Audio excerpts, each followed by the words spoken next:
little bit different than the Zelda one, but I think the format would still work. Good evening, all. Welcome back to Zelda Speedruns. We have a special treat for you tonight. No Mega Man, unfortunately, but we are gunning for Sub30 here on Z1 with Wymust, Shaddy, Druis, and Slackerer. Joined on comms at the moment by Antlers, Green Mario, and Jess Andy. How are you three doing? Good evening, Cubs Roll, and good evening, ZSR. Hello. Thanks for having me. Great to be here. I'm gonna hand it over to you three. We will get the show underway. Yeah, thanks again, ZSR, for hosting us, and welcome everybody. Like Cubs said, this is our NextGEN any percent up a race for Sub30. Our 4 runners you see on the screen, I guess 3 since Chatty's starting a bit late, are all within spitting distance of that elusive Sub30 goal. And speaking of Sub30, let's go to my other co-commentators who are in the Sub30 club already, Antlers and Green Mario. What are you guys looking forward to tonight? I am looking forward to pain, because that's what this run is. No, it's gonna be a fun time. 4 really good runners, all capable of getting the Sub30 on any given run. Just haven't quite gotten there yet, but it's gonna be a fun time, and I think we're gonna see one of them. It'll, at the very least, a PB tonight. Yeah, that would be cool. I'm definitely getting a little nervous for them. You know, I feel it. Definitely looking forward to some good paces. That's what I really want to see. Getting into late game, and I'm sure we'll get some of those. But yeah, this is going to be a bit different from any of the other events that have happened somewhat recently. A couple months ago, we were doing some relays. And the format of this is going to be a bit different. So the runners are going to be allowed to reset. You know, they're just going to go for PB attempts. So if they don't have a start that they like, you know, they're going to be resetting. They're going to be, I know Wymust goes for Manips in level 3, but all these runners are going to be going for 3 first. And you're going to, I think everyone's going to be doing the red candle Canana route, as it's called. So, if you're not super familiar with that route, essentially it's 3, 4, 1, and then 2. After 2 is 5, 7, 6, and then 8, 9. So, as you can see, they've all got their splits up as well. So you'll be able to see the kind of paces they're on. Some of them have a little bit different orientations with their splits and stuff. They'll have gold splits. They'll have Wymust has got like a Druis split as well to see like his pace since they're really close. Shaddy's got like basically a Sub30 like goal kind of splits as well. So you got some interesting stuff here to check out on their screens. I believe they're gonna be starting any moment. I know they were getting countdown. So yeah, hang on tight. They're going to be starting pretty soon, I believe. Yeah, and if we want to just quick go over the 4 runners on the screen. So right now, as far as PBs that they're at, Wymust is number 35 in the leaderboard with a PB of 30 minutes and 20 seconds. Next, we have Druis at number 38 at 30:29. Slackerer at 40 with 30:36, and Shaddy at 41 with 30:44. So 44 seconds away from 30, I guess technically 45 to be Sub30, is so close. And they're all within that grasp of getting that Sub30. Indeed. A lot of these runs can be pretty, a lot of Zelda 1 runs can be pretty volatile. You can really have a tendency to like lose a chunk, like lose time in terms of like chunks, instead of just like a second or 2 here, a second or 2 there. If something goes wrong, like you need to farm for bombs, you need some extra rupees, you're gonna take like 5, 10, maybe even 15 seconds. If you screw up a scroll or something, you're gonna lose a nice little chunk of time. So, but that being said, the inverse is very true. A lot of these guys have chunky time saves as well. So look forward to that. Yeah, that's a good point about the volatility of this run. The thing about Zelda 1 is, like, especially at this point that these guys are at, you can take what casually might just look like an inconsequential hit somewhere that can just be completely devastating to the run. So it's really tight and precise in a lot of areas. And it can really be stressful at times, for sure, especially in the late game. The late game of this game can get very, very stressful. And it looks like we got two of the four runners off and going here. Yep, and we will have audio at first from Slacker's stream as he has his mic on mute. If we do see some hot paces from either Wymus, Druist, or Shaddy, at that point we will get the audio switched over so we can listen to them. And Green Mario had brought up the manips for level 3 earlier. You're going to see probably more resets early from both Slacker and Wymus because they're the two that are going to be doing the level 3 manipulation. What that does is it basically guarantees you a bomb off of the first Dark Nuts there, like you just saw Druist get, and it guarantees you that you can go really fast through level 3, basically. Versus just kind of hoping for the RNG. You can get more attempts at runs going because it's easier to do. The manipulations are frame perfect up to the raft for what these runners are going to be doing.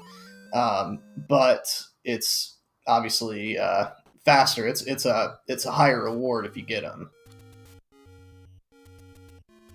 Yeah, you're gonna see. Even a slight mistake of some kind of movement will totally get you off manip pace. You have to enter level 3. The runners will use an audio cue based on the overworld, and basically they have a timer set up so that there's roughly about 5 seconds before hitting start and starting the console. So they're going to enter on like an audio cue, and then from there you kind of move frame perfectly and look at a Zol pattern to essentially determine what sort of like enemy movements and patterns you're going to get. And you know, the reward is just definitely usually getting out of 3 with bombs. Your pace is going to be a lot quicker than if you don't do it. But again, if you're not super great at it, it's going to take you a bit to get right because it's very difficult. You know, it's like a frame perfect sort of thing in multiple rooms, and movement in this game isn't always always the easiest thing. I guess you guys probably can attest to that. You know, I can surely say it's it's not free, even just moving somewhere. Yeah, Zelda 1 is kind of notorious for the movement because it uses a grid system. And what you might hear from runners when they have their, or if you're watching them play and hearing what they're saying, is that they got gridded. And what that means is, say they press left, but they weren't all the way on a full tile vertically on the grid system that Zelda 1 uses. Fully on a half tile. And what the game will do in that situation is, instead of when you press left, if you're facing up, for example, it can't move you left until you're on one of the half tiles. So it'll move you up before it moves you left. And in a game this precise, especially at this level, that can obviously cause some problems. Yeah, as you can see, the tiles in level 3 are a really good like visual indicator of where the grid is. You can move along those full tiles, but you can also move on the lines in between those tiles. So, making a small mistake, I mean, you can obviously be in between them if you're, you know, like moving up or down or something. But, essentially you will, like, get snapped back to the grid if you try to move, like, a perpendicular direction. It's kind of like a weird way to describe it, but yeah, it's it can be very, very difficult. I mean, I still have a very difficult time always moving exactly where I want to be, and yeah, I mean, it's just something that, like, it takes like years and years of mastery, and you'll never. I mean, I don't want to say you'll never quite master it, but like, you know, it's very, very difficult and very precise. Since you move several pixels per frame and stuff. So. And we do have our first manip pattern on Wyma's stream. He got steak sauce, which of course the names have to be funny because memes. Yeah.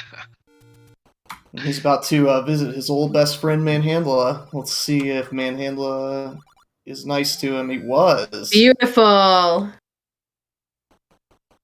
And our first we have 3 exit. Very cool. I was about to say, oh, somebody even put up a poll. Who's the first to get out of? Oh, nice. Of level 1. Okay. So yeah, That's everybody throw your throw your guesses in chat. Obviously, the options are forerunners or funnily enough, nobody making it and getting out of 1. And just right, and just because Y Must is out of level 3, that doesn't mean he's a shoo-in to win that poll. Because level 4 is another one that's, while level 3 is more of an execution-based, more of an RNG-based level, if you're not doing manips all the way through Manhandla, level 4 is a really technical execution-based dungeon. So it can go south really fast if you aren't completely on point with your execution in here. Yeah, and one of the big rooms here is going to be right after. Essentially, it's the NSU room where the tiles line up and sort of look like the alphabet N, S, and U. And there's 5 Vyres in here, and they can be kind of tricky because you basically want to get a count ready. And then also, like, have enough bombs so you can quickly have a fast breakfast room. So it requires a bit of setup. The keys can get knocked around and fly away, and there's just a lot going on. So. Y Must. I believe he was at a 7 count. Thought he was at an 8 count when he entered, and ended up killing the Zal too fast. That's why you saw him shake his head there. He thought he was going to get a bomb drop, a forced bomb from that Zal, but he ended up getting a 5 rupee, which was a global drop. It was just a lucky 5 rupee drop from the Zal instead of the bombs that he wanted. So he had to go pretty slow in that room that we call the breakfast room, which is where you get the ladder. Yeah, it was a little unfortunate, but he still had a 4-minute ladder grab. I think it was like a 401, which is definitely better than Sub30 pace because of his really fast level 3 manip. So he just needs to force bombs here, and he's got a Gliok to deal with as well, and then he'll be home free. Unfortunately, these Vyres can troll. They can go all in bad directions and not let you hit any of them. And they did not do that to Y Must this time, though. Great grouping there, and gets a global bomb as well. So. See if he can deal with Gliok. Also, we have Druis in level 4 in the NSU room.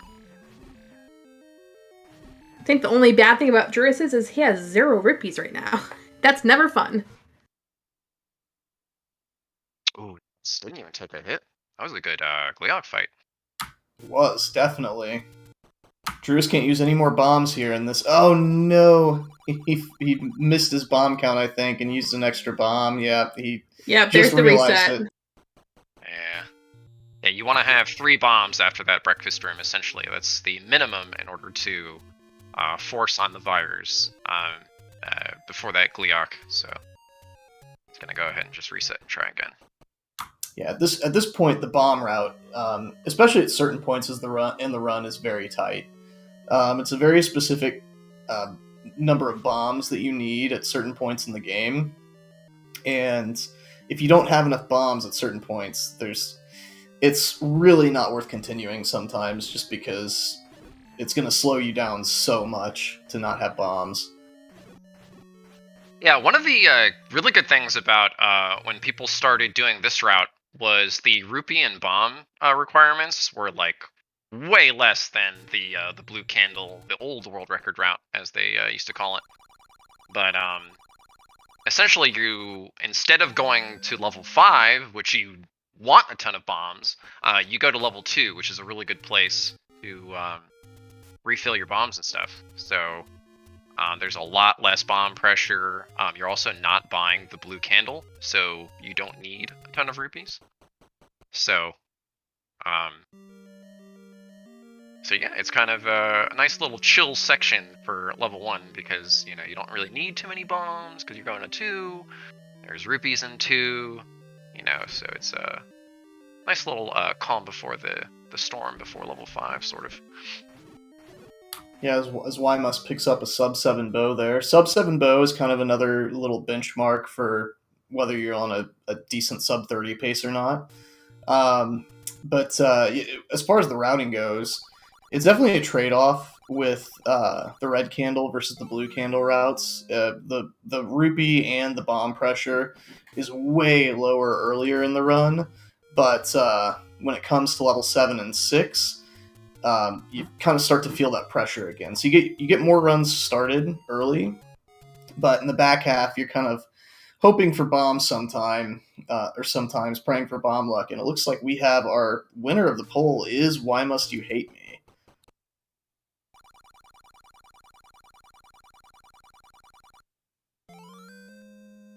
Oh, we've got a new poll up, a new prediction up. Anyone sub 30. Ooh.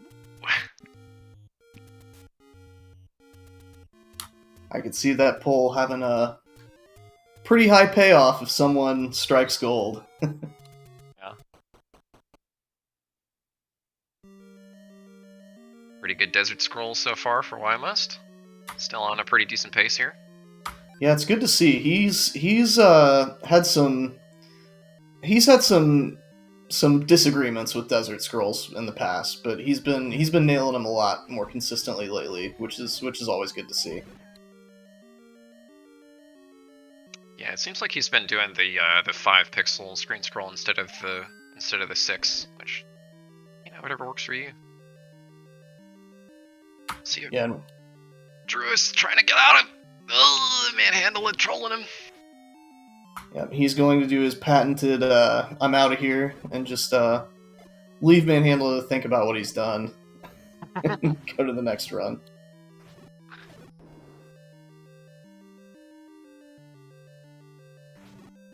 So right now we have Ymus in level 2. He's a little bit behind PB pace, but his level 2 and his PB, I'm pretty sure, is an opportunity to gain some time. So we could see him cut into that lead a little bit that his PB's got on him right now. Oh, and he gets some bomb drops too. That's nice. He gets the bomb drops. Unfortunately, it just had to be the Gorilla that was down by the bottom door. True. But not too much time for 4 bombs. I think that's definitely not the worst thing. Oh yeah, you gotta go pick him up for sure. Oh, and gets a nice Moldorm pattern as well. They all stuck to the top. He got a nice pattern in this rope room as well. As long as this Gorilla room goes okay, he might cut a little bit into this lead from his PB. Bomb drop as well. Yeah, he's cruising right now. Definitely saving time. If he can not get trolled, and he doesn't. I was about to say, not so fast, but yeah, he's definitely going to save a little bit of time here. Yeah, picking up a good 3-4 seconds or so. 3.5. It's nice.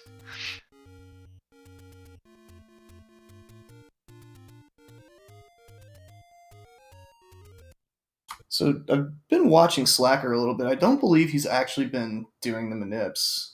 I think he's just going to go with non-manipped runs for tonight. Yeah, it looked like he was doing the setup for the manip, but just like continuing on if he didn't get it. Ah, okay. Gotcha. Because I think his timer was like -7 something. Okay, that makes sense then. Yeah.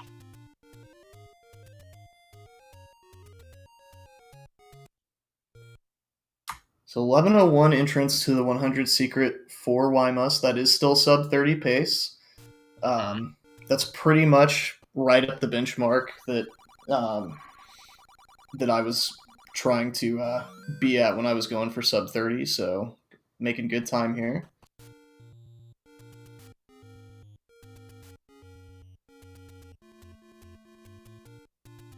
Oof. almost got hit in that overworld too. Yeah, the walk to level 5 is really scary because with level 5, you want to have a high count when you go into the room where you get recorder. We call it the room of requirement or the Olive Garden for various reasons.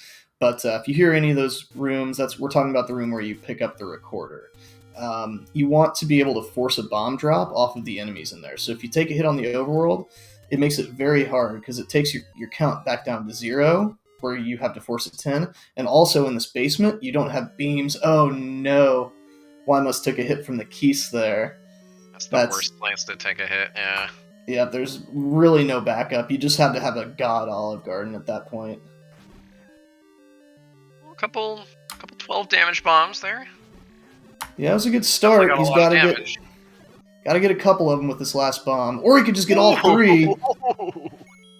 Nice. What a room for Wymust. Yeah, but he is on sub-30 pace for sure. But yeah, it's a very similar concept to the breakfast room. Essentially, the room requirement, Olive Garden, whatever you want to call it. It's definitely another kind of pretty big reset point in the run as well, because the Darknets can move around. You're trying to deal a lot of damage to the bomb. Same thing in the breakfast, where you're trying to force more bombs, so you can kind of just keep it moving. Yeah, I would say Olive Garden or Room of Requirement probably causes more resets than any single run outside of any single room outside of level 3 in the entire run. Yeah, it's definitely just a very, like, mechanically, execution-wise, very tough room to deal with. 6 Darknets, they all got 8 HP. Oh man, Wymus getting trolled by the Dodongos here. He lays the bomb too fast too. That's something that's something you got to look out for when you're trying to bomb those Dodongos. If you lay a bomb and you miss, you've got to wait to lay the next bomb until the explosion is done going off, or that Dodongo is not going to get hit by the subsequent bomb. He's just going to walk right through it. It's so hard not to do though. Everyone does it. Just because you're trying to go fast, and when you're trying to go fast, you lay bombs too early. It's just something that happens. Yeah. I do it all the time. Oh, absolutely. Yeah, same. It's hard. Yeah, it's definitely something you gotta get used to.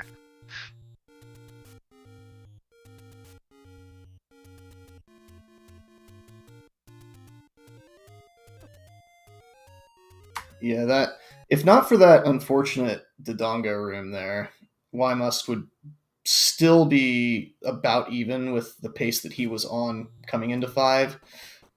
Unfortunately, that Dig Dogger really did not play nice, and now he's going back to level 3. Welcome back. We missed you. Level 3. Yeah, never a great feeling losing a run, especially when you had a good recorder room. Back half of 5, is normally not where you're resetting in 5. So hopefully you can bounce back from that and get another run going, get another minip going. Yeah, Wymust has been really getting good at the manips lately. He's been getting them a lot more often. It's tough to get consistent at them. You gotta practice and just get the reps in. But he's been doing well with it lately. So I definitely think that he could pull one off anytime, because the more runs you get going out of 3, the more chances you have, and the more likely you are to get the one going. And if you can get manips consistently, it's just that many more runs that you're getting out of level 3.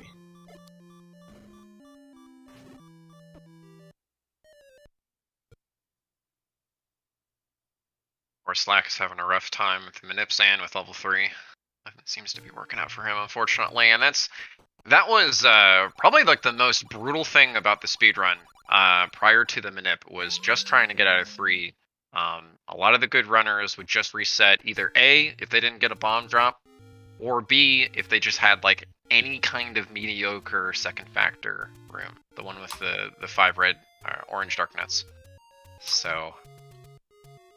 Oh, it can be soul crushing. Yeah. I mean, especially on nights where you're not getting good RNG in 3, and it's just not letting you out. You're grinding level 3 for an hour. You finally get a decent pace out of level 3, and then you get to room of requirement, and it just doesn't go well.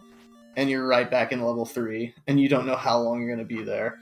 That's the biggest thing, in my opinion, that Manips have changed about the run. It makes it so you know you're not going to be stuck in 3 forever, and it's just such a different mindset that you can take into the runs.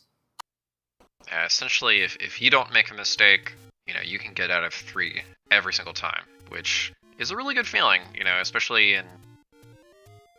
especially if you're there for the prior days when, it was just like reset after reset, and like either you're resetting on the scrolls, you're resetting on the bomb drop, it's just second factor is not good, you happen to make a small mistake and walk into a dark nut or something, it's just, it'd be pretty demoralizing. I think I honestly think that Manip made speedrunning this game just a lot more enjoyable just from like a runner standpoint. I 100% agree with that. I mean, however you want to attack level 3, that's totally on you, and I don't think there's really a wrong way to go about it. But it definitely made, at least for me, the speedrunning experience like a lot more enjoyable. I felt like I was actually in control of being able to get out when, as long as I executed correctly, so. Yeah, there's enough RNG in this game in later levels to get your complete fill of your complete fill of RNG. So I, taking pretty much all of the RNG out of level 3, except for possibly Manhandla if you don't do the Manip all the way to Manhandla, is just invaluable. Yeah.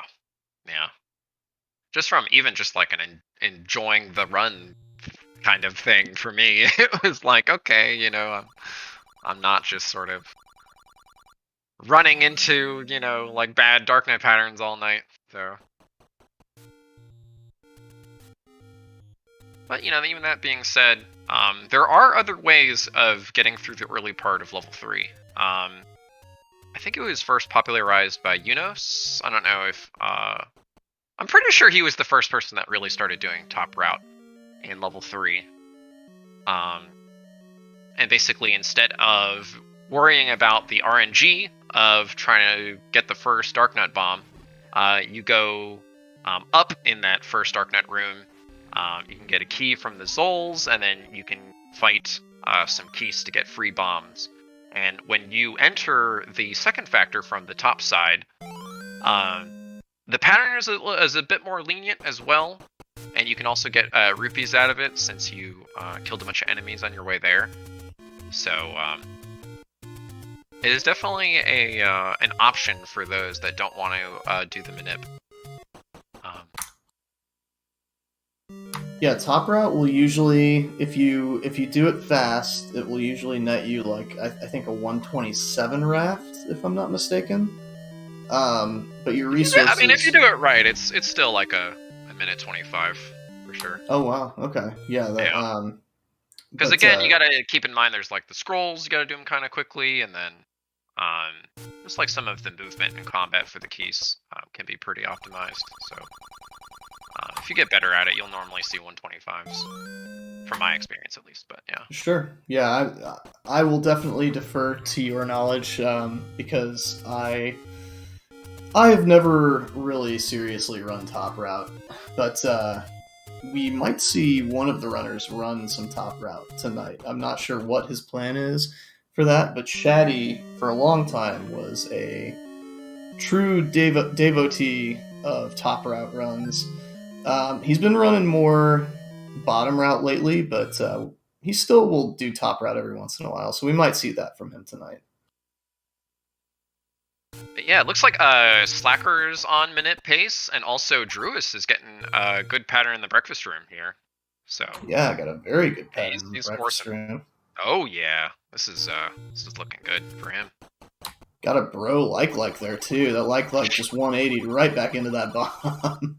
Yeah, you don't see 8 bombs at the ladder all the time. A little bit behind his pace, but you know, it's really too early to. You know, so many things could happen at this point. So. Yeah, I missed it, but based on the bomb count, the health count, and the rupees, I would say that Slacker probably just got a steak sauce to the raft. So that's something to keep an eye on as well. He'll get his first crack at Manhandle on a manip pace tonight, I believe. Next bomb's going into Manhandle is nice. It's just he's got half a heart, so. Yeah, with the different manip patterns, there's some trade-off to them. Steak sauce is a little bit slower. Your health, a lot of times, is a little bit scarier. As unfortunately, Manhandle was not impressed with that steak sauce. It's bad, man. But with steak sauce, you're gonna have a lot of times 2 rupees and full bombs going into Manhandla, which is nice for level 4. Versus the one that we call Nutter Butter, it's faster, but sometimes your resources aren't quite as good. But yeah, it's kind of impossible for a human to really like intentionally get one over the other in terms of steak sauce and Nutter Butter. Essentially, what it is so you have an audio cue that you're looking for, so you can get there in the same frame, but they can actually be different patterns. And it's because you can spend different amounts of time or different amounts of frames in some of the overworld sections, and those change. Basically what it is like a targeting sort of system. So you can get like, it's sort of like an even or odd pattern that happens, and that's the difference. So you'll either get steak sauce and Nutter Butter on a frame rule, and then on the next frame rule, you'll get 4 swords or Nutter Butter as they're called, or internet as they're called. Yeah, and shout out to Orel. Well, first we should probably shout out JSR, who is the person who discovered and kind of did the first, a lot of the work on making the manips doable for a lot of people. But lately, Orel has been working on, Orel 509 has been working on getting those 4 swords and internet patterns, the late frame rule, to a point where they're a lot easier and more doable for a lot of people, and honestly just as fast as Nutter Butter and steak sauce. Before, a lot of people didn't even bother learning 4 swords and internet because they were really, really hard to pull off, and they weren't quite as fast. But Orel's been putting in work in really, really making those 2 manips a lot better. Yeah, Shixel also, shoutouts to him, he recently updated all the manips as well, and kind of made a sort of standardized way of doing the same thing on all the patterns and getting the manip to manhandle them. So shoutouts to him as well. Top runner, super awesome guy, world record holder, all that kind of stuff. So it's crazy. It's like, you know, people are still coming out with different ways to do these manips, easier ways to do the manips. So it's pretty. It's been really cool. Yeah, a lot of good stuff going on in Z1 right now. Meanwhile, we have Druis out of level 1. He's plus 20, but he could definitely get that time back. He's still not out of striking distance for PB, for sure. Meanwhile, we also have Shaddy getting his run started. So, we have all 4 runners now. Let's go, Shaddy! See, what's going to happen is Shaddy's going to say, I'm here half an hour late, I'm going to show you how it's done. And just sub 30 right away. That would be awesome. But yeah, as you were saying, the benchmark earlier was like a 7-minute bow, and Druis had like a plus 20 for a 7:13, so obviously he's got a pretty good early game. for him. So he'll definitely be able to pick up some of this time back. Don't let the red plus 22 scare you, because it sure doesn't scare him. You know, he's gonna definitely have time to save later on. Shaddy had a nice first factor there. We'll see how second factor treats him. And meanwhile, Druis is into level 2, and Wymus is out of level 1. So we got a lot of action going here.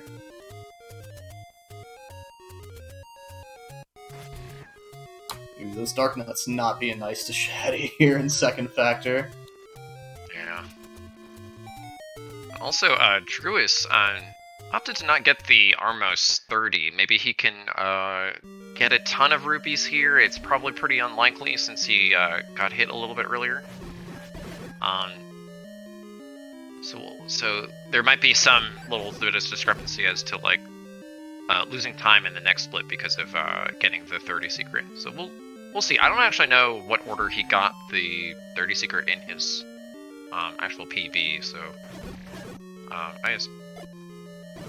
I believe he got it before. I could be wrong on that. I'm not sure though. Yeah, I mean these guys keep PBing all the time. Like I don't know exactly what happened. The thing with that is we need 140 rupees, ideally, when we leave level 5. And there's not a whole lot of places to get rupees in level 5. We pick up a 100 secret after level 2, which obviously would take Druis right now from 29 rupees to 129 rupees. But because we need 140 rupees, he's probably going to pick up that Armos 30 secret outside of level 2. The reason we need all those rupees is we need to buy arrows and meat before level 7, and in total that costs 140 rupees. Another thing to think about, though, is the fact that it is much faster to be able to fire arrows, and each arrow costs 1 rupee in a couple of the rooms in level 7. Well, really one room in particular. So if you don't have money for arrows, you have the option of trying to force a bomb. Level 7 is not the hardest level to finish, but it's really tight on resources in this route. Your bomb count is something that you've got to pay attention to, and your rupee count as well. Yeah, technically you only need 142 to complete first quest, since you need to buy arrows, bait, and then 1 arrow for Goma and 1 arrow for Ganon. But a lot of these runners, they like to do something in level 7, arrow strats, where you will switch to your arrow and basically like machine gun the enemies in the river room in level 7. And that'll cost maybe, 10-15 rupees or so. So getting the 30 secret helps a lot. Yeah, it's definitely something that I advocate for.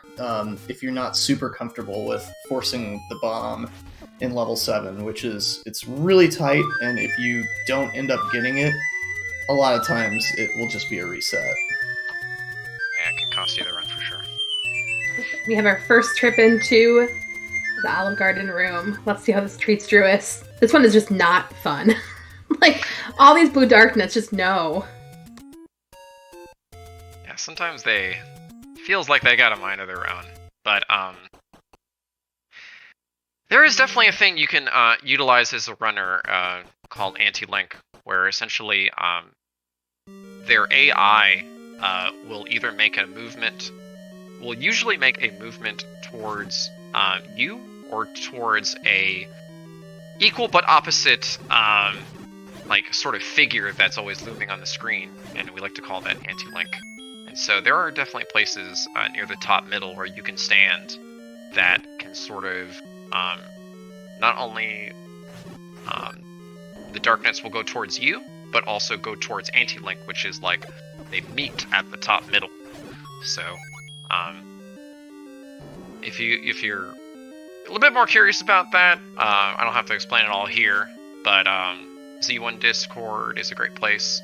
Also, there's a ROM hack called Buffet, developed by Fiskbit, that shows like the anti-link targeting sort of system and how it works and stuff that is used for the AI for the darkness and other various enemies and stuff. But yeah, that definitely comes into play in that room.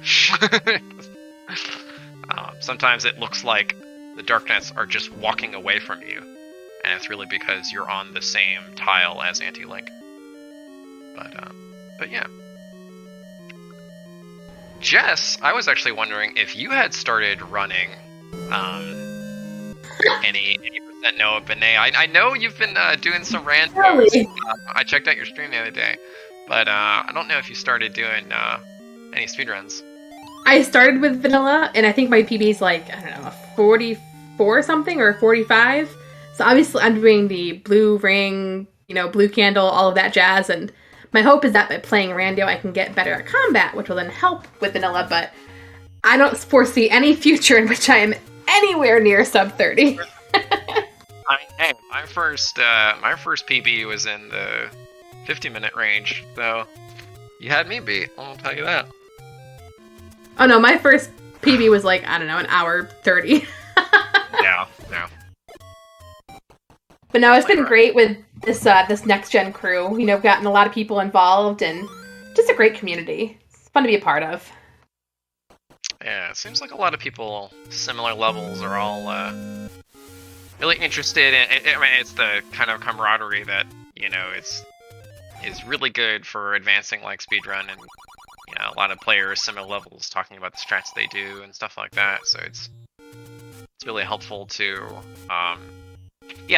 Speedrunning is really one of those like competitive / collaborative things. I think it leans a lot more into the collaborative side of like. Yeah, when you have somebody that's gaming, like this close to you, and it's like, oh, I really want to beat this specific person.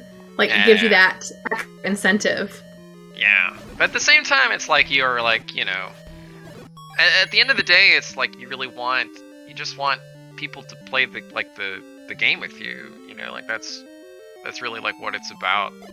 Just getting people together in your speedrun community and enjoying the game together. So a lot of people that's such a weird like old way of doing things where people are like, oh, I'm going to like hide strats from other people because I'm hyper competitive or whatever. It's like it's just really not how it works anymore. I mean, anyone in speedrunning has gotten better because they learn from other people, like 100%.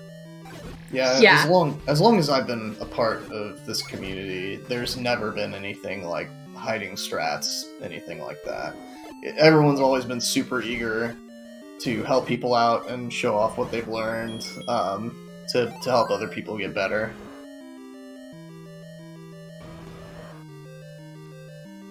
Yeah, definitely. There's Troll Dongo on Wyma's side. You can tell the disappointment in his face. Yeah. And it looks like Slack's having a little bit of a rough time with like scrolling and things like that. Everybody's been there. Like scrolling is not easy, and doing it for years doesn't quite make it easier. It's just rough. So. Yeah, they're anyone who runs Z1 knows that you have your good scroll days and your bad scroll days. Yeah. Sometimes you just gotta kind of power through it if you're on a bad scroll day. Isn't it always a bad scroll day when you're scrolling left to right in the desert as well? I think left to right's easier. All you next-gen fellas seem to think opposite-wise, but I mean... Yeah, I agree. I know that some people don't agree, but you got 2 frames to land. Like, for me, the hardest part is landing on the right frame. And you got 2 frames to land on. Or, the right pixel, my bad. But you have 2 pixels to land on the left to right. You only got 1 on right to left. Yeah, essentially, it's just, for me, it's like 2 times easier, because, yeah, you can get on 5 or 6 pixels away from the edge, and what I do is just press A and up. So either I'm gonna get, like, the 6th pixel correct, or if I'm on 5, the sword's not gonna come out, and I'm gonna get the tap. Like, I might don't know. have to have you I mean, teach me that. Yeah, I mean, I'll definitely show you how to do it. But I don't know. It could just be like a visual thing at the same time. Like, so I mean, you'd be surprised how many CRTs actually cut off certain pixels. Like different numbers of pixels at the edge. Like, left side of the screen will have like 3 pixels cut off, and right side will have 2. And it's just like, it's just an old TV. Like, it's really just like how the TVs are. They've worn out over the years, or whatever. Or it could be like mine, where I have 5 pixels or so cut off on the right side and none on the left side. Yeah, it was actually at HDQ 2020, when we were doing the Zelda relay, and we were playing on their CRTs, and they had different numbers of pixels cut off on the screen. I remember I was sitting next to RC Drone and Cantaloupe, and I was like, I've got 2 on the right and 3 cut off on the left. And they had... How are we gonna do this, But, you make it work.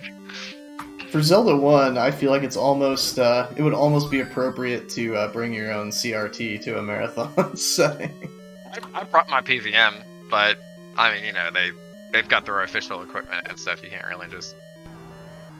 really swap out, so... Yeah. And that's... I think it's one of the... Oh, go ahead. Sorry, go ahead. No, go ahead. You go ahead. I was gonna say, I just think there's been a conversation of the past week or so in the NextGEN Discord, and it's just been funny about how back, however many years ago, people were just trying to give CRTs away, and now they're being marketed as, retro gaming TVs and selling for $150. Yeah. I remember I got a CRT in college. There's someone on Craigslist, and I met him at the grocery store, and he had it in his trunk, and he's like, $10. I was like, yep. Great. Like, I just got a CRT. That was my first CRT in college, because I needed it for speedrunning. So.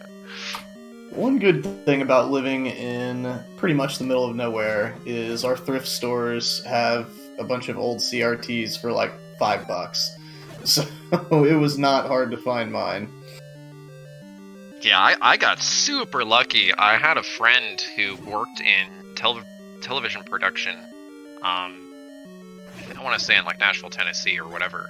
And they just had a whole bunch of PVMs that they were trying to get rid of. PVM stands for professional video monitor, and generally they use them for all sorts of like professional services, like monitoring TV stations and whatever. But they make for some of the best CRTs out there possible, and I got mine for free. I was like, this is just the best day of my life. Like, I was so happy, and it's still my baby. Oh, I would be stoked. Here. So. Also, yeah. really quick, why must we get a really nice ladder time right here? Oh, 4 minutes. flat. Nice. 6 bombs to boot as well. It's pretty sweet. Yeah, meanwhile, Druis had a good non-manip draft time, but unfortunately, it looks like he might have died afterward. Yeah. I think he was trying to force the bombs afterwards, and I think he just walked into a dark net or something like that. I think one of the cool things about this is just an amount of tries it takes y'all to do this. Like, it looks like, I think, tell on Druis's, he said 3,408 tries, which is just so many. And I'm trying to read Shaddy's, but it's a little small, but I want to say, is that like 8,600 maybe? Shaddy's looks like 4,605. Was it 46? Okay. Yeah. So, yeah, I mean, it is not uncommon to see runners with attempts in the tens of thousands in this game. Yep. There are certain runners with over 50,000 attempts in this category alone. So it's definitely a run that will be a high attempt count run for high level runners. Yep. And you got to think too. A lot of these guys have different splits because once you move to 3 first, all of your 2 first splits don't quite make sense anymore because you're going to different levels and doing a different route. So you're going to make a different split file. So you'll have, you know, hundreds and hundreds, you know, on different, you know, split files, or you do different categories or randos or whatever. You know, these guys definitely put in the hours and they put in a lot of work to improve. It's a tough game. Tough. How long was it before you guys got your first Sub30? Do you know how many attempts or even how many years? Oh, Months? God. It definitely took me a while. I'm trying to remember. Probably took me maybe about a year or so. Yeah, I don't know. I just remember it taking me a while. Mine probably took me at least 3 years. Most of that time spent not playing this category. I would play for maybe a couple streams and get frustrated and take a year break and then do the same thing again. But it was attempt-wise, I want to say it was like probably 6,000 or so attempts for Sub30. Most of those being resets in level 3. I think I only finished like 6 runs or so before I actually got the Sub30, because I can't listen to people and I'm very reset heavy. Hold up. Repeat. You only finished 6 runs before you Sub30'd? Yeah, because if it's not going to PB, I wouldn't. If it wasn't going to PB, Holy I just moly. wouldn't finish it and start the next run. Wow, that's impressive. But yeah, I mean, I don't generally like to throw around like time, like metrics like time it takes to PB or get a sub whatever. You know, everybody's got a different schedule. Everyone's got a life, families, jobs, careers, whatever. You know, and you know, people are gonna put in, you know, time here and there or attempts here or there. You know, it's Yeah, I guess overall it's just that it's not easy. Yeah, I mean, obviously, like, the achievement is very noteworthy and very difficult, but you know, yeah, and like you said, it depends on just how much you grind too. Some people play the game, you know, or you know, do attempts 2 times a week for 2 hours at a time. Some people do 4 times a week, 4 hours a stream for like, you know, 5 times a week, something like that. So I mean, it's very different, and that stuff definitely has an impact.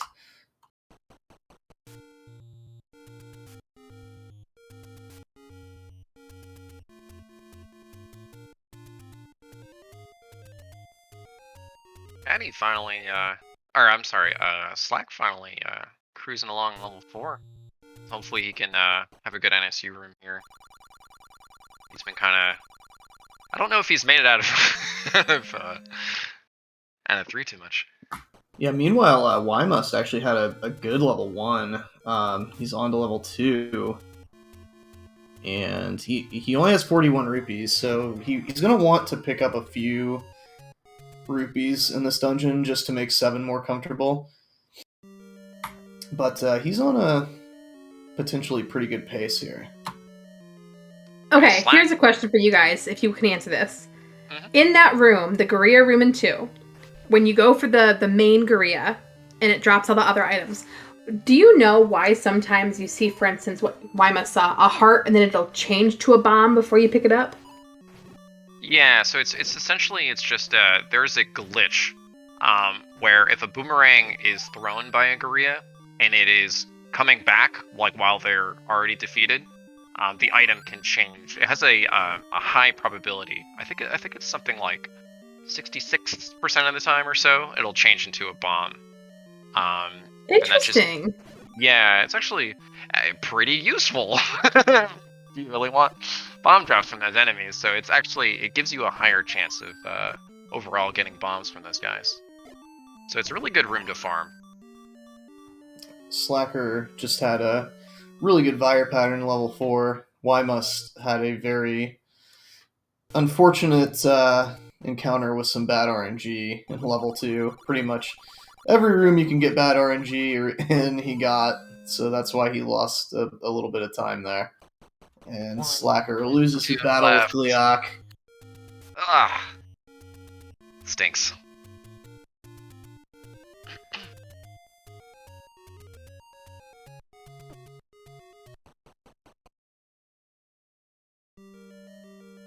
Druis is in level 4 as well, so we got 2 runners out of level 3 right now. Wymo's having a little trouble with the screen scroll, takes a hit. He's not happy with that. Looks like he's got a bit of composure though. Doesn't look like he's really getting too upset or anything. Which he can be a pretty animated guy when it comes to like making a mistake and stuff. So nice to see him kind of a bit more calm, collective.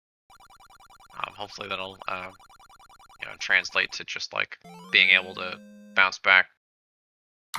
He wears his passion on his sleeve. He's a trooper.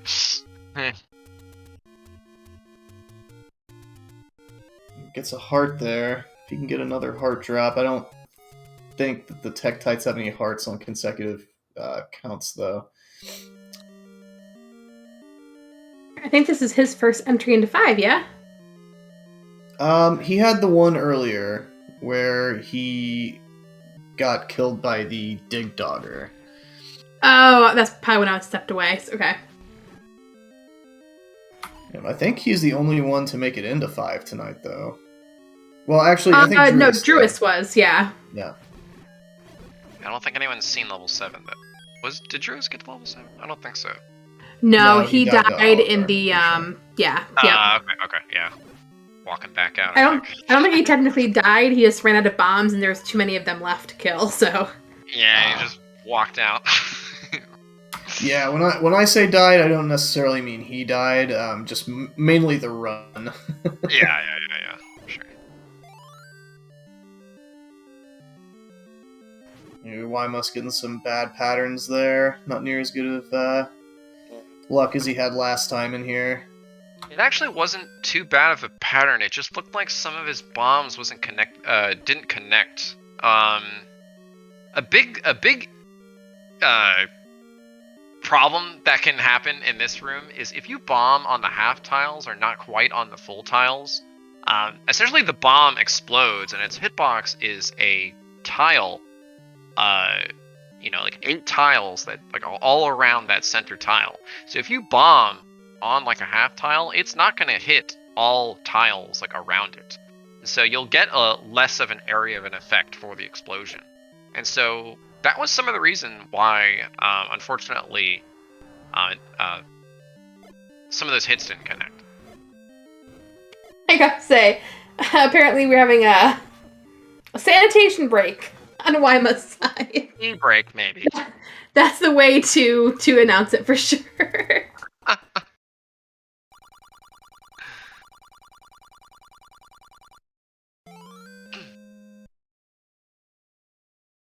Nice pirouette by Druis. Shaddy Druis Slacker, this is the time while he's away. Get your sub 30. Yeah. Step it up, now's the time.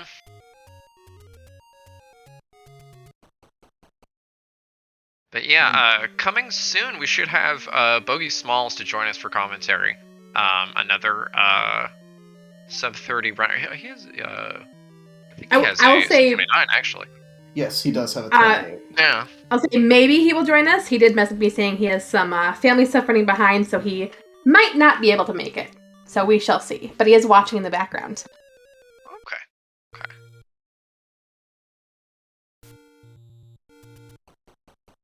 And yes, I do have the stats up, and his time is 28:54. But yeah, 709 bow for Druis, a bit better than before. Even though he's plus 16, that's still within striking distance. So. Yeah, the thing about Druis is his early game is a little bit slower than, say, like Wymus or Slackers, but he's really consistent at his late game. He he can do late game very, very well, which he often does.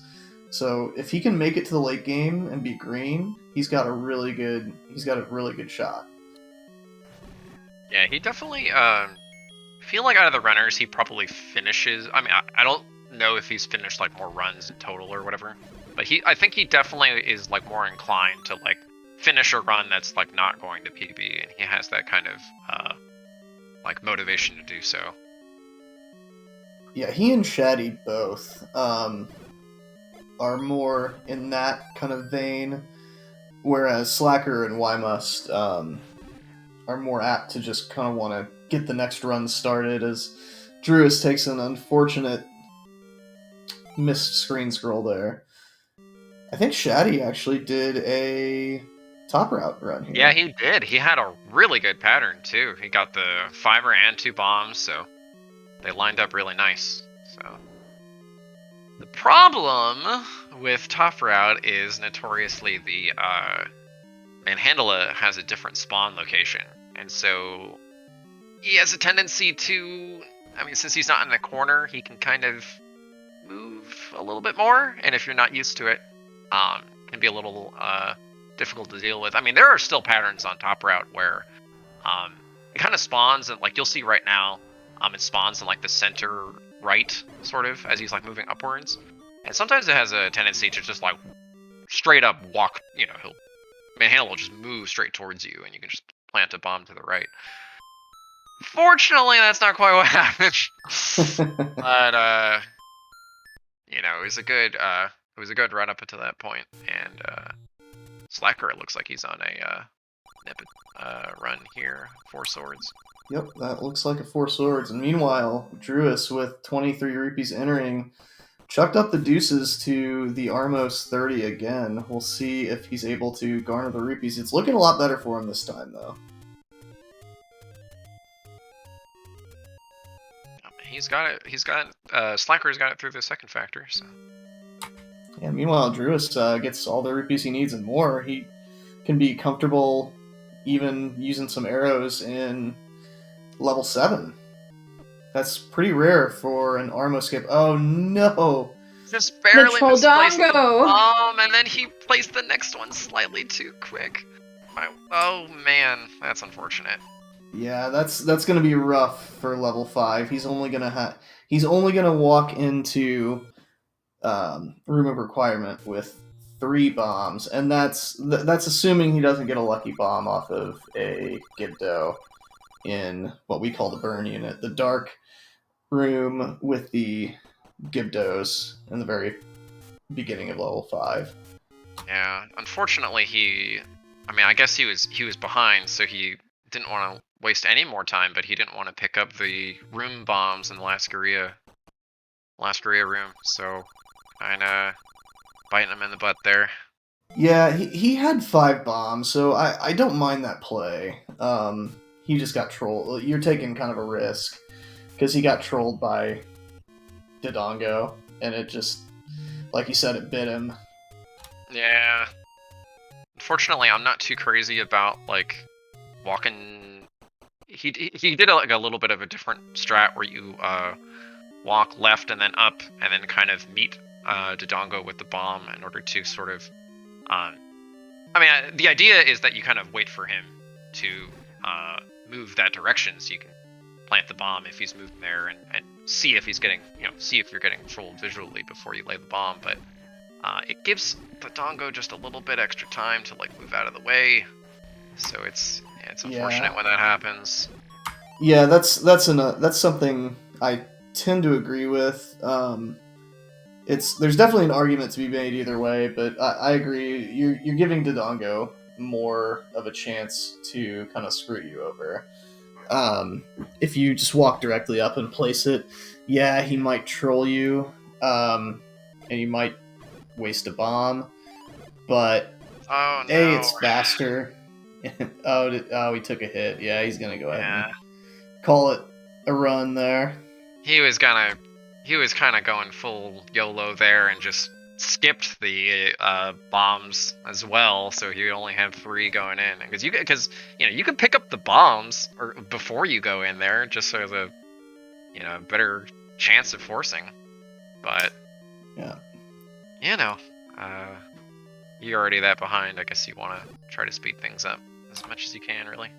And meanwhile, Slacker had some unfortunate bomb placements in the breakfast room. I think he was trying to place some bombs on full tiles, ended up, I think, probably getting gridded back onto half tiles.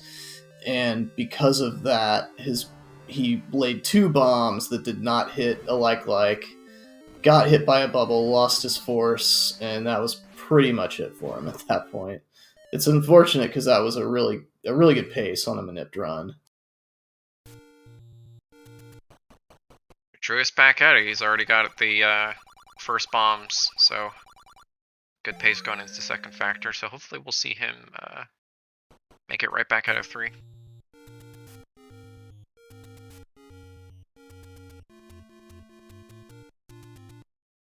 But yeah, unfortunate patterns that can happen when you're not manipping. All basically, there might be like 3 dark nuts around the center, and the other 2 are walking up and down on the sides. Unfortunate. It's a big reset point. Probably the biggest in the game. And as quickly as we had 3 runners out of 3, we now have all 4 back in 3. Yeah.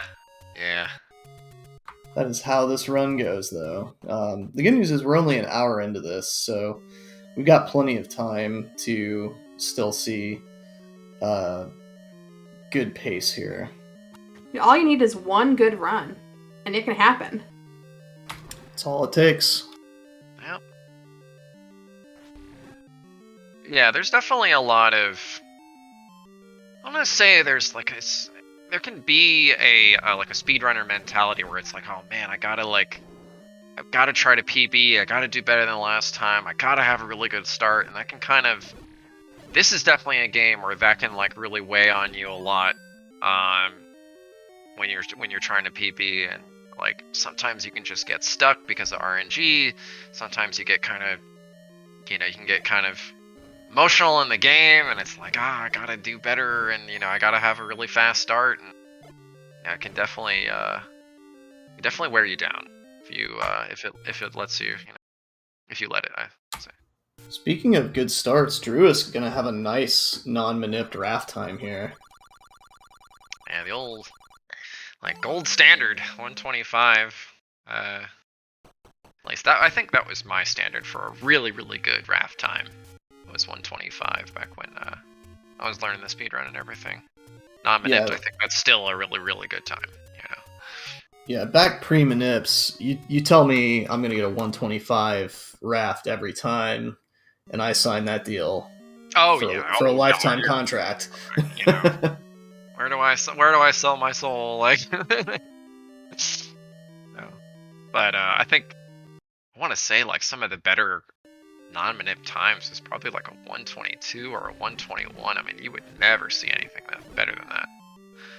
And that was, very rare.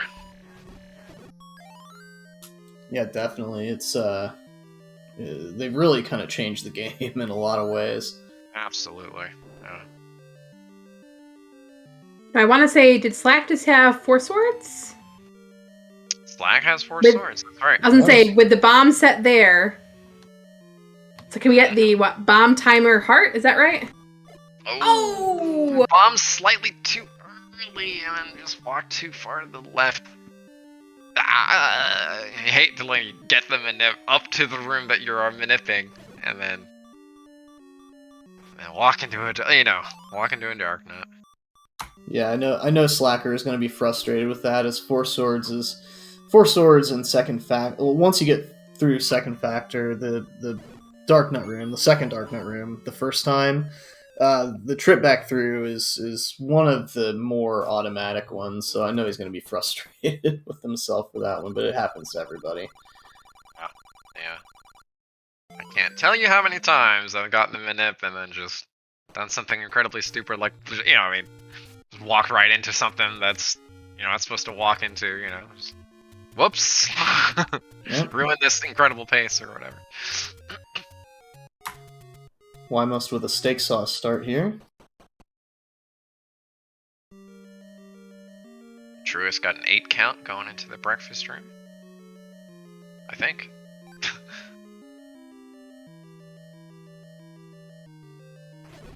Yeah. Getting a little bit separated there, but be able to finish it out.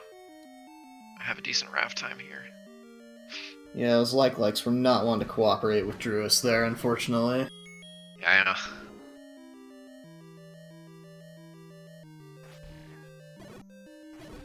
But he's out. You know, always a good feeling.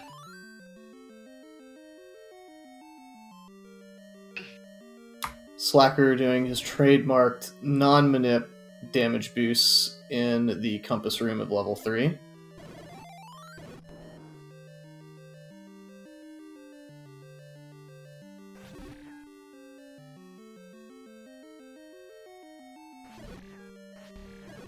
Ends up with still pretty solid raft time. Or a pretty solid raft time, 127. Yeah. It's always, basically like 3 places I'm always looking at the time is, when I'm leaving the raft, or when I'm touching the raft, when I'm leaving the Vire room, and when I'm touching the Triforce. Like, those are the 3 big points for me, because 3 biggest rooms of RNG is essentially the breakfast room, the Vire room, and then the Gleeok fight. Drew's got a nice Gleeok fight going here. Oh no, he's starting. As soon as I say that. Oh, come here, fairy. Yeah. Oh, very nice fairy there. Get that nice refill for free. So, for those of you unfamiliar with how the game works, when you grab a Triforce, the more hearts you're missing, the longer you have to wait for the fanfare from grabbing the Triforce to wrap up, because it has to fill your hearts before it can start the process of the screen going black and putting you out of the dungeon.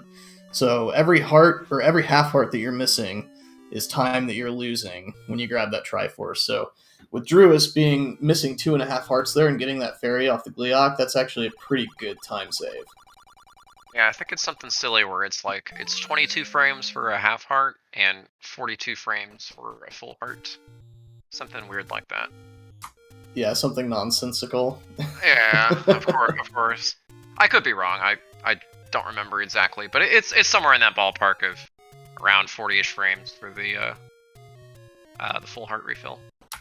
Pretty nice Stalfos room in level 1 as well for Druis. That's probably the biggest room of RNG in level 1. It's the room that if you're going to lose time in level 1, that's where it's going to be generally. He got a pretty good pattern there. And a bomb force too. So he is cruising. Cruising. Yeah, he's gonna get a sub 7 bow here, which with him not doing manips, that was a gold split. That's awesome. You can see his fist go up in the air in celebration too. Yeah.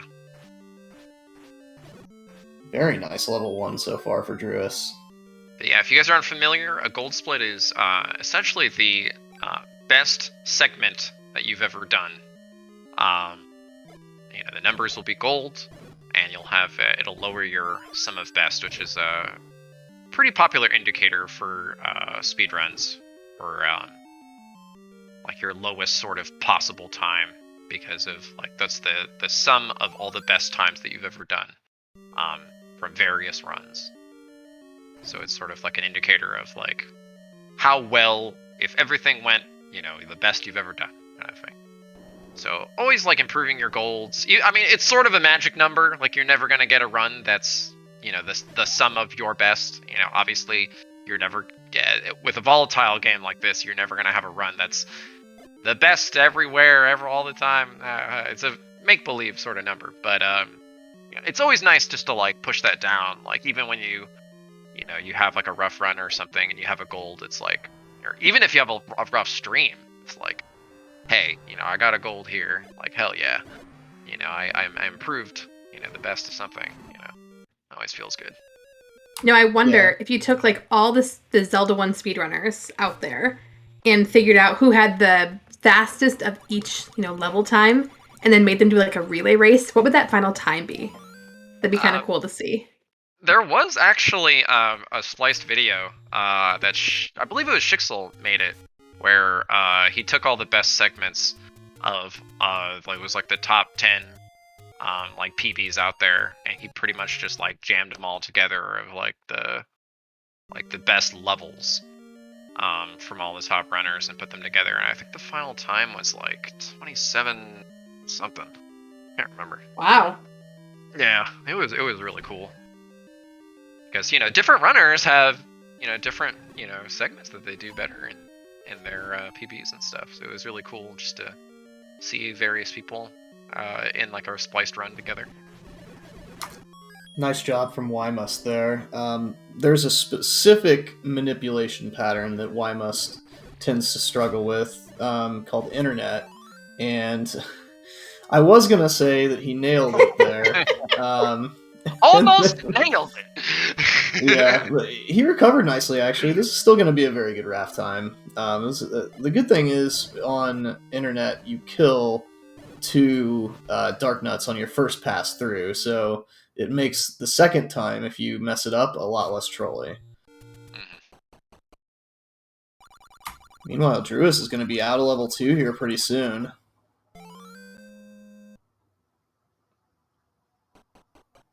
This time he's going to have all 8 bombs. So, in case anything.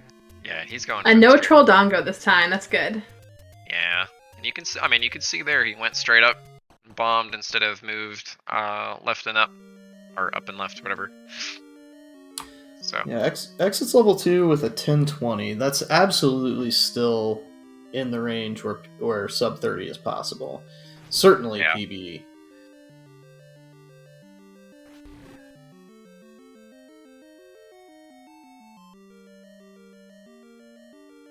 See, Bogey's gonna continue hanging out in chat instead of helping us out with the comms. The call out. Call out. No, I mean he is a family man. I totally understand. No hard feelings. Nice 213. Level 3 there for Slack.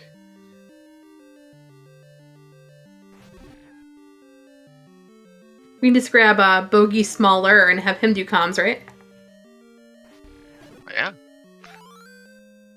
I think Bogey's child is what, a couple months old now? Should be should be ready to go. Put him on the mic. We'll grab Dude Bro from Druis. Get some more color commentary.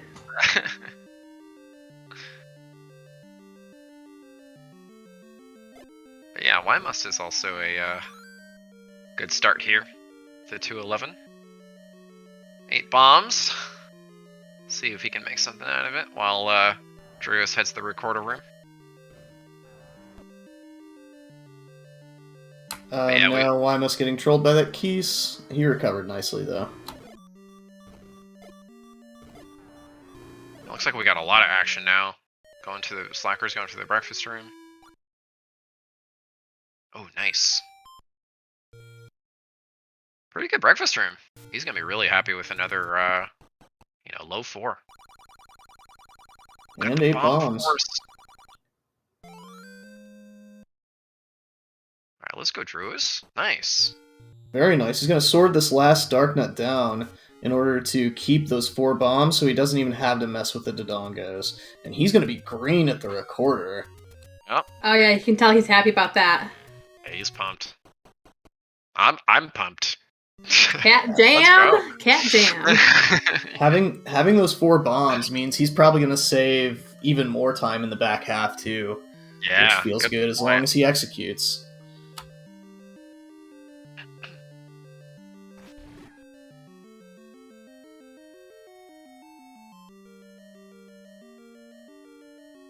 Alright, come on, Druis.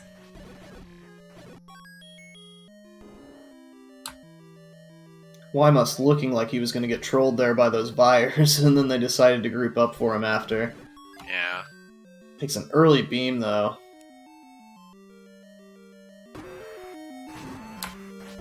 Oh, gotta be careful here. Down to 1 heart.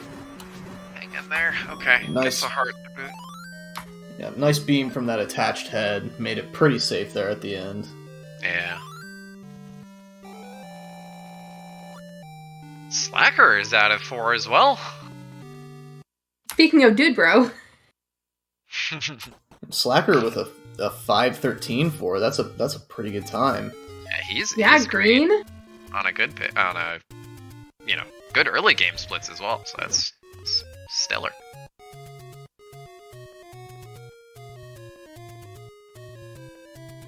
I want to say if this Dig Dogger goes well for Druis, he could be 10 seconds ahead here. Come on, be nice. All right. Very nice. And you We got look at some- that. You called that 9.9, close enough to 10. Man, should have said Thanks. 9.9. Price is Right rules, I lose.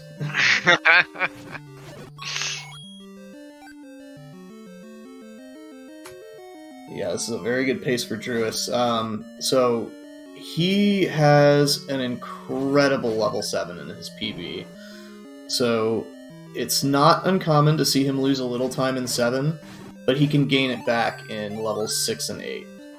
Yeah, also another problem is he only has 5 extra rupees after he buys these 2 items. So he is not going to have optimal numbers of rupees in order to deal with the River Room really quickly. It's very true. I didn't even notice that, but that is a good point. He's gonna have to be. He's gonna have to be very creative with how he approaches the River Room, unless he goes for the River Force, which I don't think he's probably gonna go for. Yeah. Well, definitely not now. Yeah, no point in spending forever in the overworld just for a rough chance of forcing. Yeah, he'll want to use all of his arrows on the blue Gorias, and hopefully, ideally, stab once and arrow twice to maximize the damage he can get with his arrows. And then just pray that the keys are nice to him.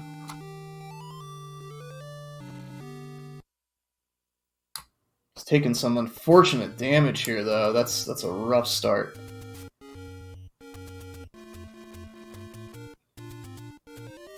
Nice fairy, and a lot of the arrows are connecting as well on the Gorias, so pretty much max damage out of the 5 arrows. So hopefully he True. won't get bubbled here, and he can get the heck out of here. Let's go. Yeah, so he's definitely going to be losing time on this split, but that, like I said, he can gain it back for sure, as the Dig Dogger is not making this level any easier on him. And meanwhile, we got two runners out of 1. Slack on really good pace here. On the He's same pulling up screen, the heart. even. Minus 17. You know he messed up on his PB on the desert. Gained a lot of that time back. Let's go, dude. His PB is known for having a very light Heart Rock split. Yeah. I mean,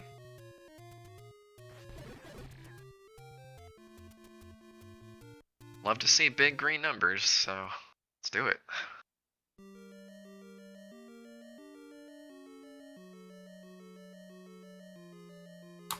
Alright, so Druis actually, he's only red by about a half a second, so if he has a good back half here, he can still be right in there.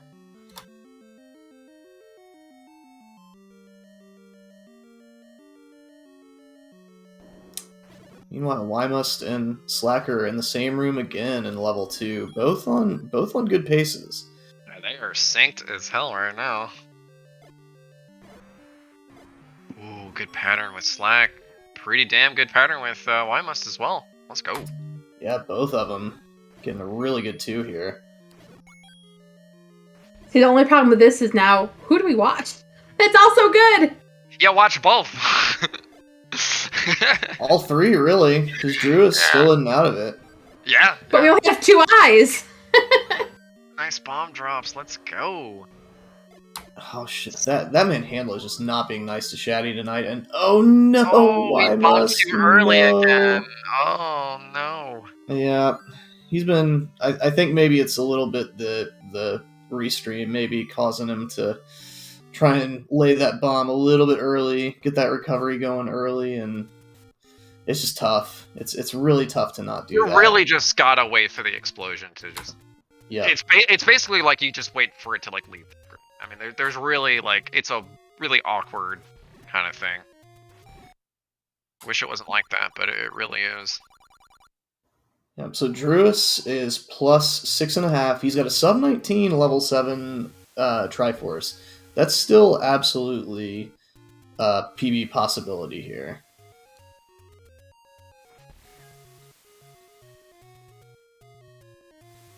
Let's see how he does the world wrap here. Set of scrolls here that can be pretty tough. And ladder clip, really. Nice. Not taking any damage is a big thing here, since you really save a lot of time in level 6 by having beams. Once you get that magical sword, that beam does crazy damage, 4 damage with the magical sword and the beam. So you can not get hit on the way there. You are good. But he needs bombs really bad. Yep, that's one thing about this route. If you use arrows in level 7 and you don't force the bombs, you have to get lucky somewhere in level 7 or 6 in order to continue the run. Yeah, the first, essentially the second room in level 6, it's got the 5 whiz robes. It's another similar little, like, master room where you can kill the whiz robes really easily. And, oh no. Slacker just got the fairy explosion and burn unit. Oh no. He can still do this. He's on a really good pace, and he's got 6 bombs. He doesn't need to build a count here. Yeah, I mean, essentially, you don't have to force. It's nice to have extra bombs, obviously, but let's see how this goes. 8 damage there. Yes, bombs! Got the bombs. Let's go. There's too much action happening. Let's see, maybe after 6 we should switch to Juris's audio. We can ask him to mute. It is on Juris's audio, right?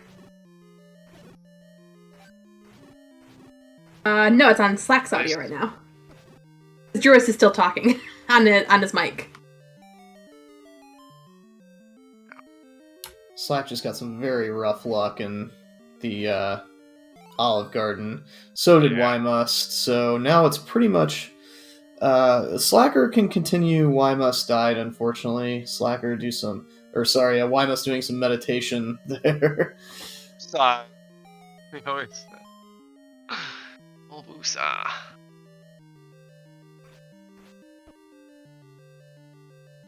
Drew is definitely the hot run to watch right now.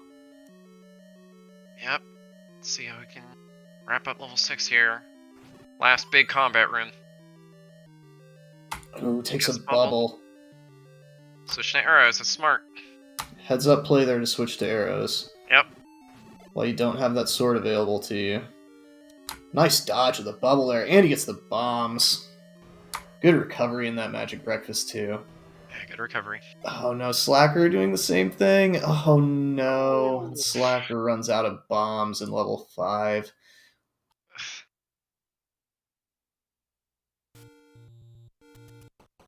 More bombs, he's just gonna leave him. He is just... Drew's playing real confident right now. Get out, yeah! I like it. Yeah, oh, we got a 1 cycle that one, alright. How much time you want to spend getting 1 bomb, you know? Yeah, plus 6, very doable still. Yeah, and Druis can definitely force in the foyer and 9, so I don't think he's too concerned about 1 bomb being down.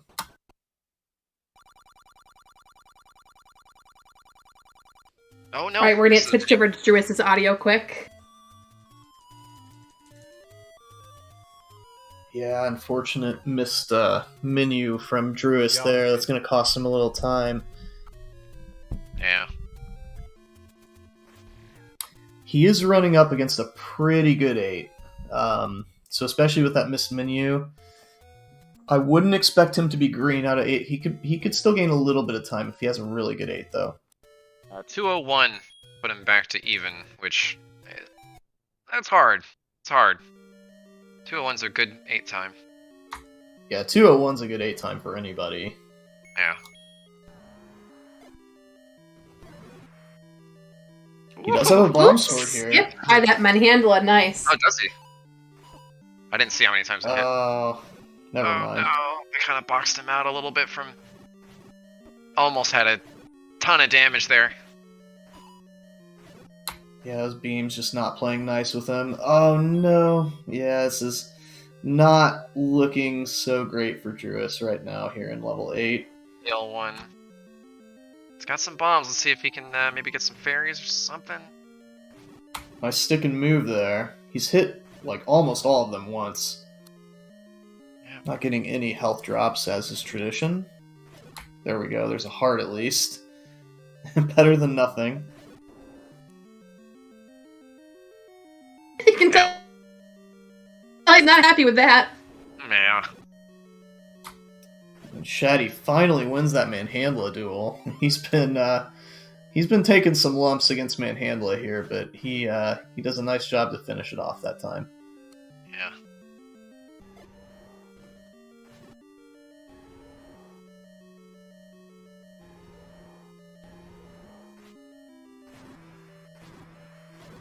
Drew's got to be careful here.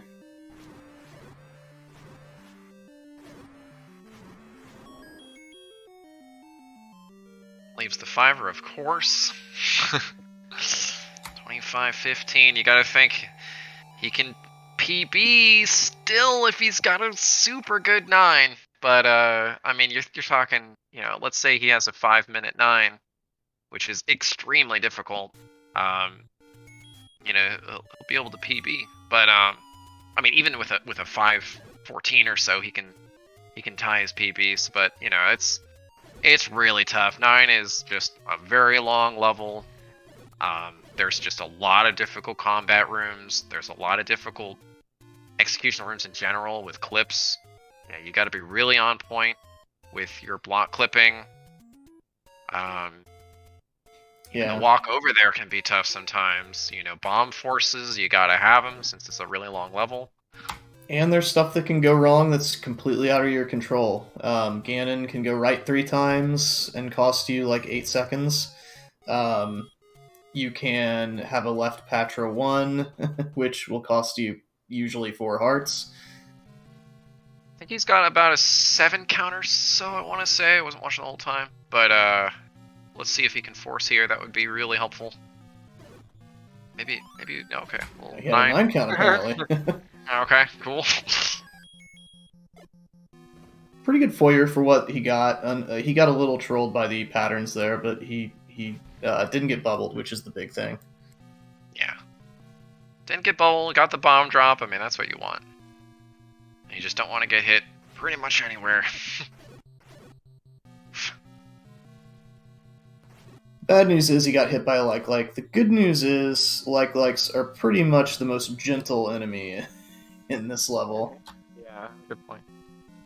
I would 100% just like shove myself into a pancake to hide if there's too many wizards around me.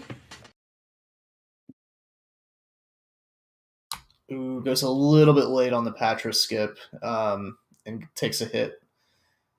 Almost had it. Yeah, he needs a fairy, and you also know your count now as well, so it's not like the worst thing in the world. He's just gotta step it up here.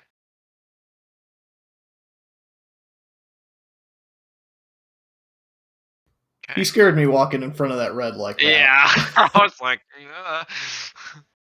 I got a little clenched there. Oh, all 4 Wizrobes. I mean, Keith came up there, so he's gonna get the 4th really easily. Ooh, Shaddy takes a death to the Gliok in level 4. As Slacker is about to enter the Gliok room, and he's on another good pace here. Yeah, good to see. A lot of bombs as well. 447 entrance. Yeah, this is going to be a really good time for him. Yeah. We got a great Patra 2 skip as well on Druis' side. All right. Oh, Slacker's got This is it. Come on, good It's reverse gotta C. go perfect, yeah. We needed a clock there or something. Oh, but they're all heading bottom left. Kill them all. There you go. Nice. Very Nice. nice. Great Go, go, go, go, room. go, go, go. All right. Well, once he grabs the silvers, there is a term we like to say called the 2-minute drill. Once you grab the silvers and get to Ganon. Oh, it's sinking a little bit on my screen, so he's already out of there. Yeah, the 2-minute drill is a good time. I think the fastest possible is like 152 or something. Yeah, To I that think effect? my gold is like a 149 or 150. Oh wow. Okay. Even Yeah, faster I mean, than I thought. I think my gold is like a 150 or so. I know Arl has the fastest recorded level 9 time of like a 440. What the heck was it? 446 or 447. I want to say like he had a 446, I had a 447. Something like that. Very nice trap room there from Druis. This is going to come down to it. He might have to take an intentional hit in what I like to call the diamond cutter room because it's got traps and wizrobes and a diamond staircase. And he does, of course, because the wizrobes did not give him good spawns. Yeah, it doesn't look like he'll be able to PB here, but you know, definitely feels good to get a run in, and complete a run in it. Yes, this could still be a very good time for him. He's got to be careful on this Patra. Yeah, one hit, that's it. Very nice Patra 3 there. Yeah, good job. Meanwhile, Shaddy makes it out of level 3.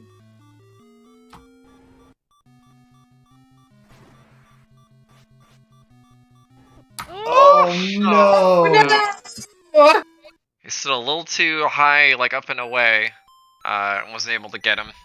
Yeah, unfortunately he had to wait because it was a delayed beam, so he couldn't walk down right away, or he was going to take a beam hit, which he couldn't do because he was on 1 heart, and that just delayed him just enough to not be able to catch Ganon there. Unfortunate, but hey, definitely the furthest we've had so far. So give it up for Druis. Yeah, get your GGs out for Druis. That was a great run. Yeah. Meanwhile, Slacker is green out of 1 again, and as we saw, that pace is probably about to get a lot better on this next split. It's like Druis sipping his iced coffee, getting ready for the next run. He is in the coffee zone. Got it. I was just going to say he's got to enter the coffee zone.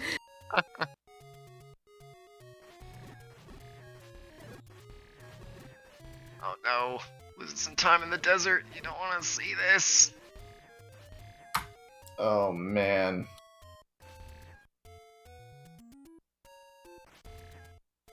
Good news is he's going to gain time on the split. The bad news is he's got a lot more time to gain than that on that split.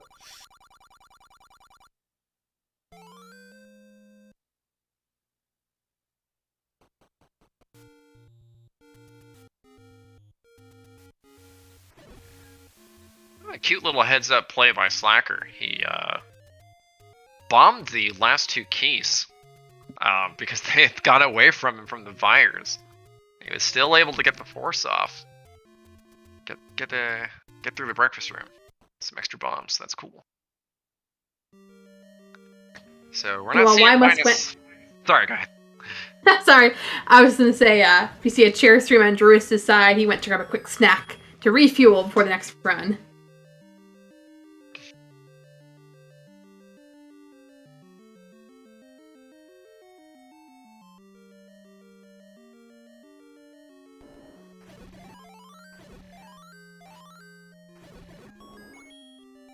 Fortunately, getting that fairy force. And the rope room is Slacker. Generally don't want to see that because you want some fibers, and he kind of just left that fiber behind, making me think that he's probably just going to go for the 30 secret. Fire him. Yeah, he's one who commits no matter what to skipping the Armos on the first pass through. He prefers to pick the Armos up on the return visit. Yeah, not a a bad move by any means, you know. Just wait to see how many rupees you might get, right? To see how 2 goes, you know. Unfortunately, Shaddy taking another death to Gleeok there. Gleeok claims a lot of runs.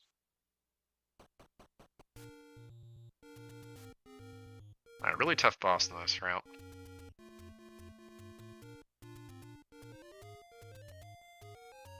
But yeah, again, I don't really know if he... I mean, I guess he probably got the secret afterwards in his PB, I want to say. So it's not gonna put him further behind by getting it now. So I believe that's correct. I want to say that's correct, because I'm pretty sure he's always picked up the secret after level 2. And 152 is going to be pretty good for rupee count. So, looking pretty good. Green, 8 bombs, extra rupees. Where you want to be. Heading into 5.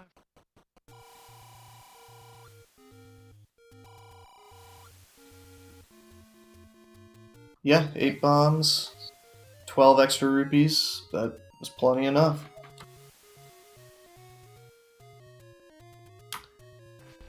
Meanwhile, Wyma's got a good steak sauce pace going here, and a nice manhandle to cap off a good level 3. Wyma's going to be out of level 3 on a minute pace again. 210 paces. Extremely good. I mean...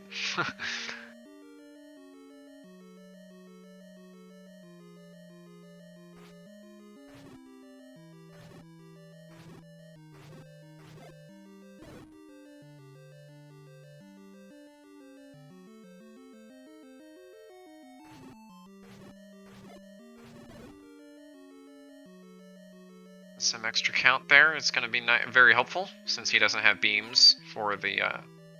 Oh, we had the clip, but he just didn't commit. Oh my gosh. I think that Dark Nut scared him. Yeah, that's unfortunate. But I mean, really, didn't get hit, so really not too big a deal. I think he's got maybe like an 8 count or something. Get a good bunch of damage there.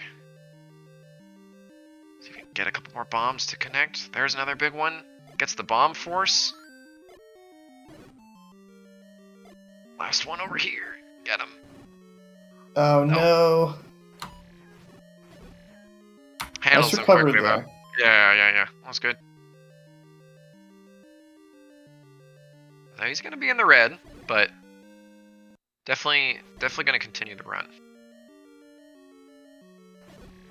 Looks like he had a pretty good split there on his PB.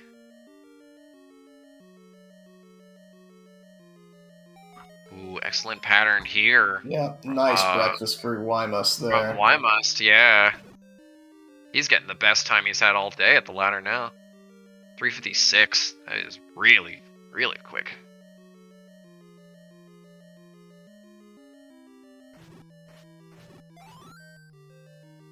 Ooh, a little sketchy trying to get that bomb there from Slacker.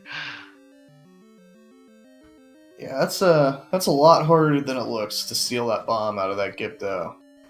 Yeah, you can actually steal that bomb without like attacking the Gibdo. You can actually just like move down and up above him. But That is true. It's really dangerous, and it looked like he accidentally did it. So I mean, it kind of worked out. But you know. And then he almost gets trolled by the Dodongo, but it takes a little mercy on him. Yeah, good fire pattern. Lots of bombs for Wymust. So he's looking pretty right now. Slacker has gone good pace. A lot of action is going on. Ooh, almost walking in the Gibdos. Almost getting gridded there. Ah! Good beam pattern on that Gleeok for Wymust. Yeah. He's going to be out at 5:11. Yeah. Almost green. So close. Might be the best 4 time of the night, actually. Yeah, I think One it more ties Slacker for the best 4 time of the night. Slacker had a 4:11 or a 5:11 earlier as well. Okay, cool.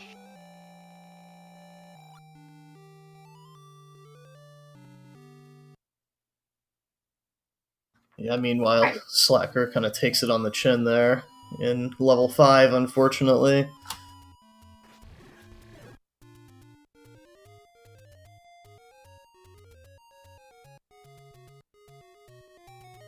So this will be Shaggy. Slack's first trip into 7 this stream, right?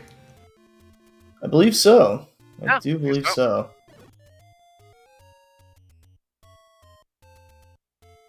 Previously, I'm pretty sure Druis was the only one who had been into 7 tonight. Misses the tricorder, but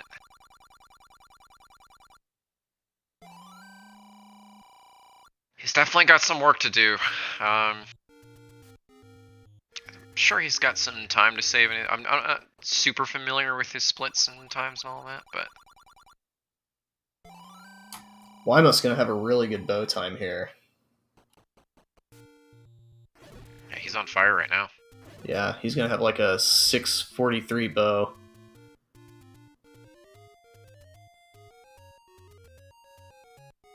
Which generally it takes about 50 seconds to do the back half of one, so if he doesn't, maybe about 51 now.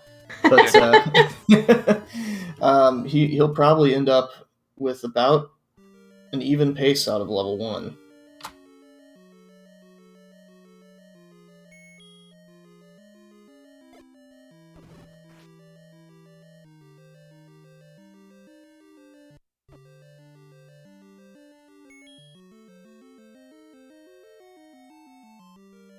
Gotta have a big river room here. Gets a pretty good pattern though. Even though he's getting bopped around by the bubble, all his arrows are connecting. Oh, he needs like Oh, one damage. he took on another him. bubble now. Get him! Run away! Looks like Get out Wyma's of trying it. to center himself. Yeah. 732 level 1 Triforce grab is a very good Triforce grab. A very that's good Triforce grab. Beyond sub-30 pace for sure. Yeah, that's honestly, I mean, potentially 28 pace with a really, really good end game. Yeah.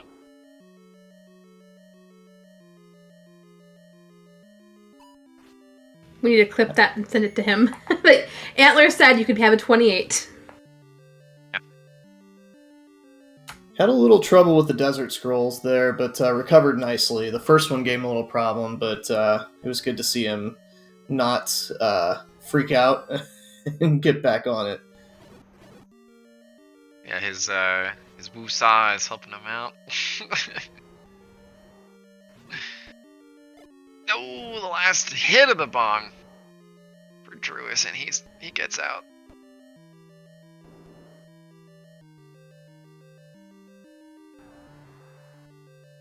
Yeah, I'm gonna step away for a second. I will be right back.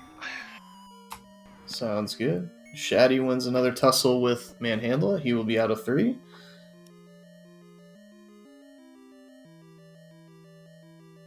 As Wymus is taking on his old nemesis, level 2. That's true.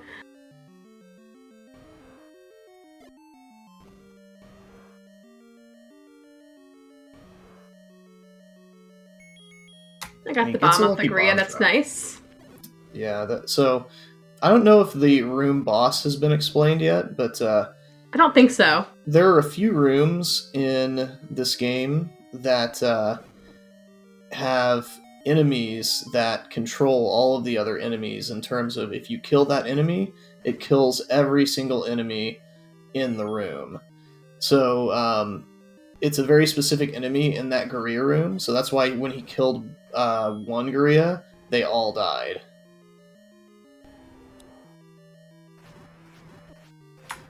So unfortunately he doesn't get a lucky bomb drop, but fortunately he does get 2 extra hearts there and gets the Dodongo in one shot. He's going to be green out of 2, which is a really, really good pace. Woo! Even 0.2 green is still green. Slacker wraps up level 7. Unfortunately loses a little more time in there. Probably not able to PB at this point. Well, he could PB. He's got a lot of time to save in the late game. He could definitely PB. He probably can't sub 30 at this point, but he could absolutely PB. Yeah, even if we don't see a sub 30 tonight, I would love to see somebody get their PB. That'd be great. Absolutely. We're not even halfway through, so we still got Oh a my lot of time. gosh. And it looks like the runners are just getting to where they're warmed up and playing really well. Their fingers are all loose, the controllers are broken in, the jitters are gone.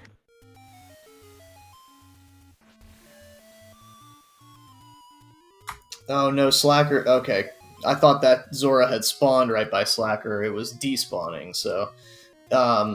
Oh, why must having trouble on this Tektite screen? Oh no, that feels bad. Hey, Bogey, you need to chastise him for chasing that fairy. Yeah, and that is an example of what I was talking about earlier, where the walk to level 5 can just go terribly, terribly wrong. And that's what happened to Why Must right there. He still 100% could do this, but he's going to need some help at this point to have a good level 5. Yeah, hopefully we get a really great Olive Garden. Alright, I am back. Let's go. Welcome back! Welcome You back missed to a sub the- 30? No, I'm kidding. Dark Nut action. Let's go.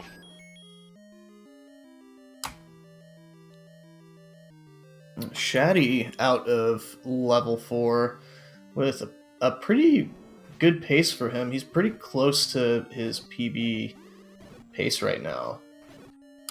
Oh, and Wymus just not having the Olive Garden patterns that he needs. This is probably not going to be it unless he can just burn through this Olive Garden.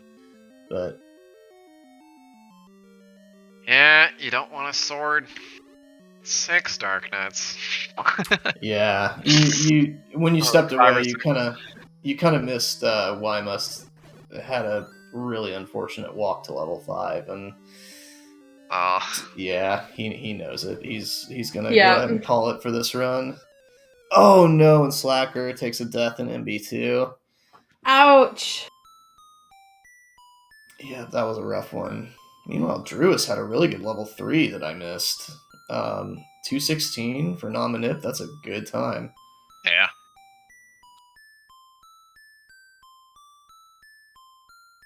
And Shaddy in level 1 just getting bopped around by that Joe. It's kind of switched at this point. We were watching Wymust and Slacker, and all of a sudden, Shaddy and Druis are the runners to watch. Although I guess right now we're watching an empty hot tub. Oh, and Druis is getting that troll pattern from the buyer there. You hate to see it. Another day at the races.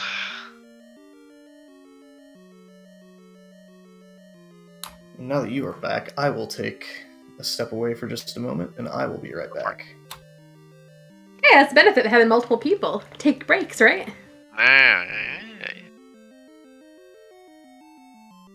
Bogey. Yeah. Okay, where are you at?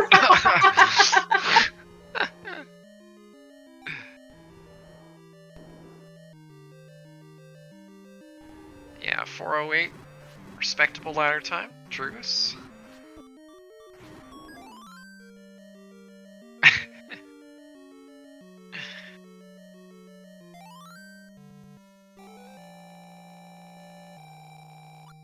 Alright.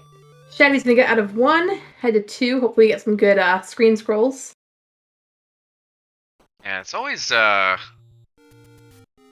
it's a tough part of the run, honestly, like, because it's just like 3 back-to-back screen scrolls. But I don't know, practicing a bit can definitely help you out, because like the background for the desert has like those little dots of sand, and that could be used as like a really good like visual cue for where to like perform the screen scroll and stuff. That looks like he makes it through pretty quick.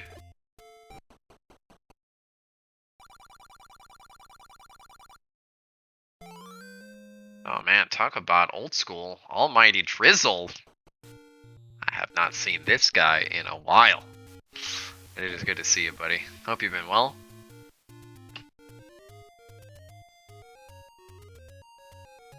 Back when I was trying to get a sub 30. This man got a sub 30 before me. Oh. Being a dad, man. Good to hear, man. Good to hear.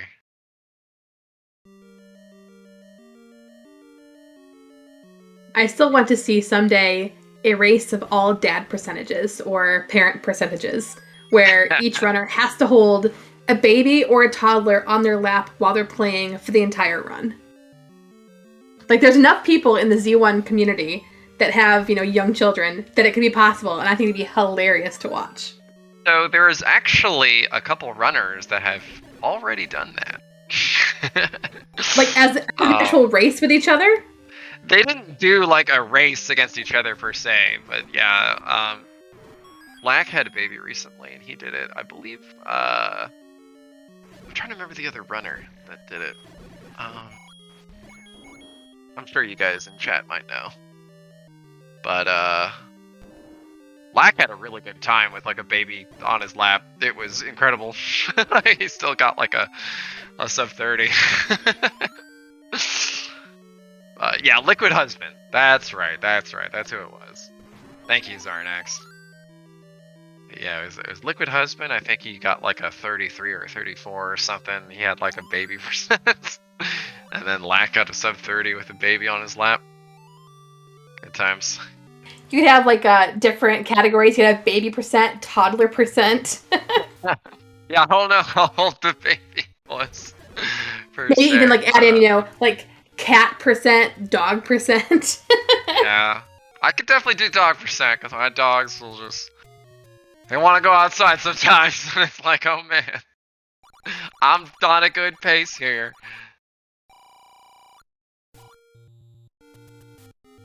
Yeah, I remember, I think it was my first run where I was like on like a 27 pace back when I was trying to do the grind for that. My NES just died inside the line, and I was like,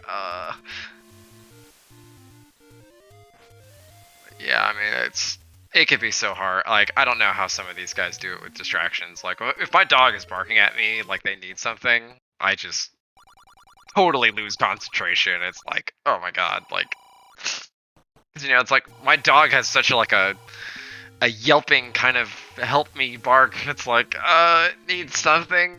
Can't just like let this go. Like, no. But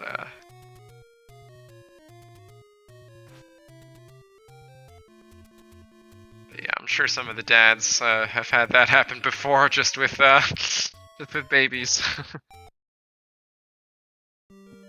Alright, Shaddy getting into 5 now. Let's see if we can get a better Olive Garden. And he's green as well, so. Oh, that's right. It's his middle column is his current splits, not the left column. That's the goals. Got it. Yeah, exactly. So he's definitely on PB pace. Probably be my like pick to at least PB, since he has like he's got a 30-44, so he still has a lot of room, like a lot of wiggle room before the sub 30. And he's he definitely I want to say he like started off doing a lot of randos. At least that's where I like found his stream. Definitely plays a lot of randos, so he's definitely got a lot of skill with the combat and everything. And he's been grinding sub 30 with NextGEN fellas recently, so. And it looks like Slack had 4 swords, but unfortunately placed the bomb slightly wrong in that last room. Yeah, it's gotta be really precise. Oh no, the Olive Garden takes down another runner. Oh, and now he will take a break. Yeah.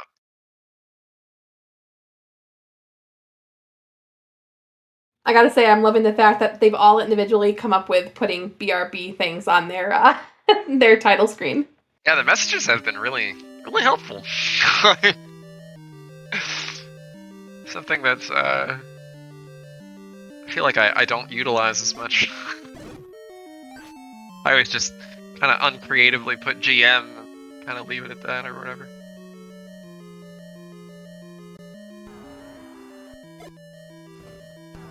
And with that, we're all back in 3. Yeah. The tides can turn so quickly. Oh, looks like Must is out on minute pace though. It's about a 210 or so. 209. Looking good. Looking good. Looks like I got back just in time to see a nice spicy 209 level 3 from Must. Right on time.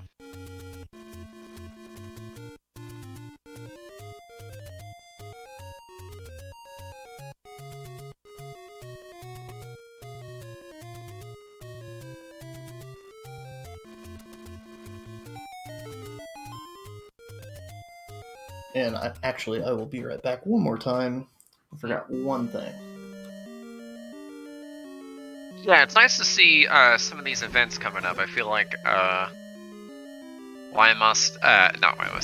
NextGEN crew has been really like pushing the envelope in terms of the Z1 events and stuff, at least for speedrunning.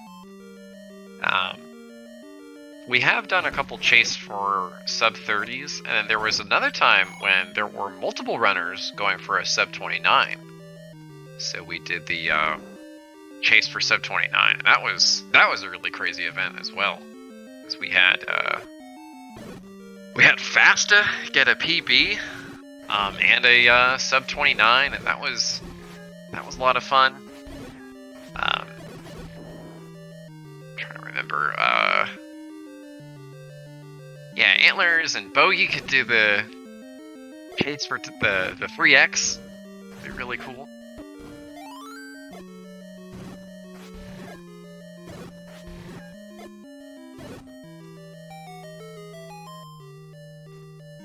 I must having a little bit of trouble in the beginning part of that, but he's able to still close it out with, you know, good 401 time. 4 bombs to boot isn't too bad. Bogey's coming back to speedrunning after that Z1R tournament. I've been catching some of the Z1R games. They've been looking pretty sweet. I think Flying Set has been pretty nice.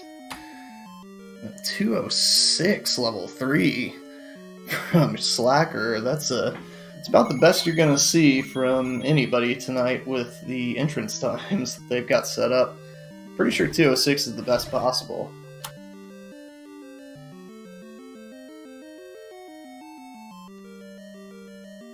Yeah, there are definitely different audio cues you can use. I'm super tryhard, so I try to go for like a faster audio cue that's like about a second better. But yeah, I mean, the best I ever really get is like 206, 205. I think my goal is like maybe a 204 or whatever. Back when I did a lot more in-handle minips. Yeah, and unfortunately, Must, his count was too high entering the buyer room, and he ended up getting a 5 rupee instead of the force bombs he was looking for. And he's gonna go ahead and reset there.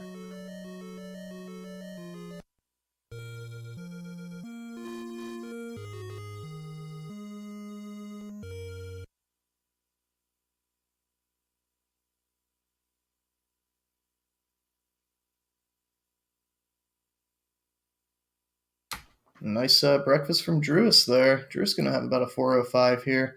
Oh no, Slacker. I think he stored a bomb actually, which is kind of unique. Yeah, you don't see that often in level 4. I don't know if he knows that he did it either. We'll see. Yeah, he might know. But a 350 ladder, that's really, really good. Yeah, the thing he could do is... Oh, he got hit there. Maybe he actually doesn't know. I don't really know. Yeah, I'm not sure if he was meaning to take that hit or if he was going for the Zal and just got hit. Yeah, I actually wasn't fully... Like, I don't actually 100% know if he stored the bomb. It kind of looked like he did based on the drops, but I don't know. Yeah, he should be fine here unless he gets really trolled in the Vire room. I think he's at 8 right now.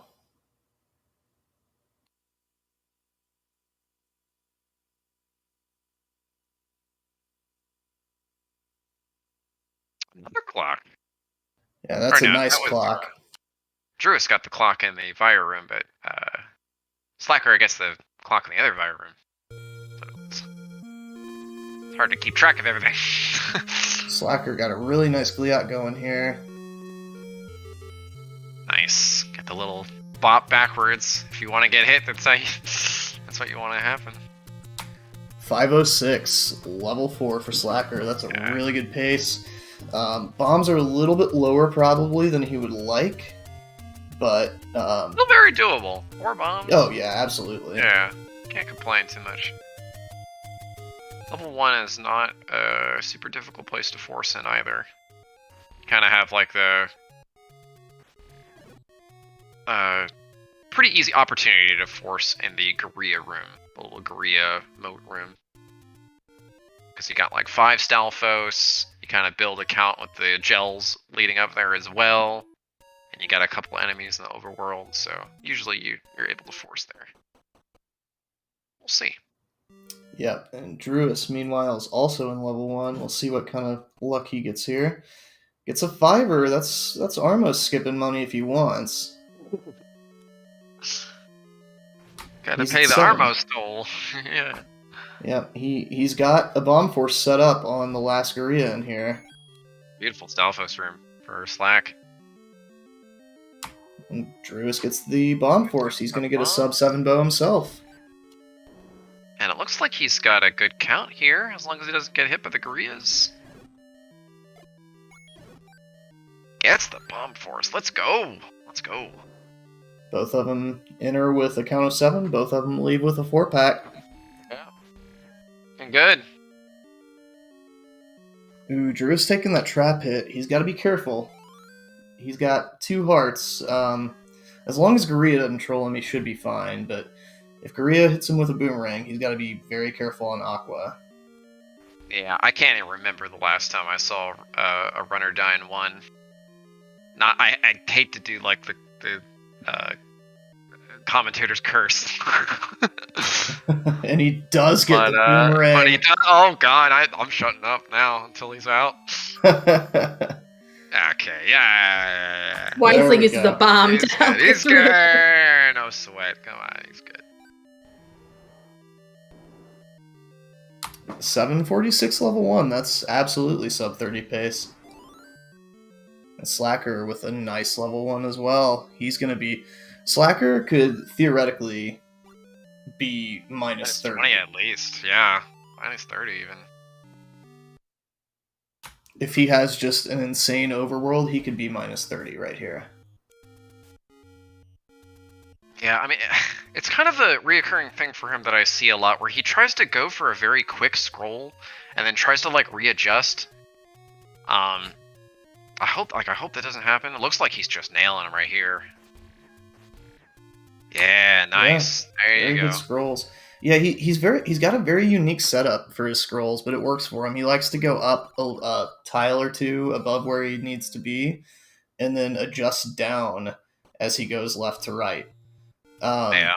It's different, but it definitely works for him, as you saw right there. Yeah, generally what I do is like if I see that I swing like up or down and I'm really close to the edge, that just means I'm on the 7th pixel.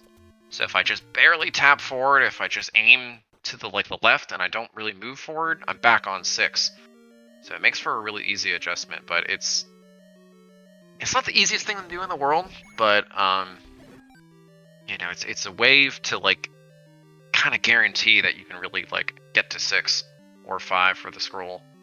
Yeah. Meanwhile, Shaddy's green out of level 4 also. So we got some hot ones going right here.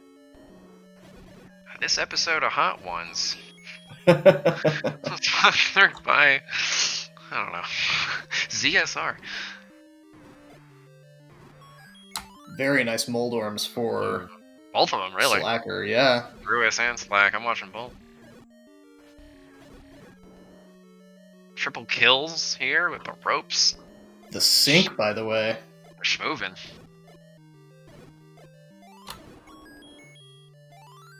Yeah, I agree with that decision to go pick up those static bombs for Slack. Oh, the sync is real. Oh man, it's kind of like a race at this point. Yeah, look at this sub 10. Way beyond sub 10. This is 947. This is looking good if he can just keep the rhythm up. Getting a good groove. He's got to get the Armos 30, of course, but he'll have plenty of money for 7, so it's not even something you gotta worry about. And Shaddy, unfortunate in that Guerrilla room, he gets the 2 drops in a row that were both hearts, so he knew he had a bomb chance on the 3rd one, and of course that's the one that didn't drop. Yeah, hard heart is 9 and 0, so, and then 1 is the bomb.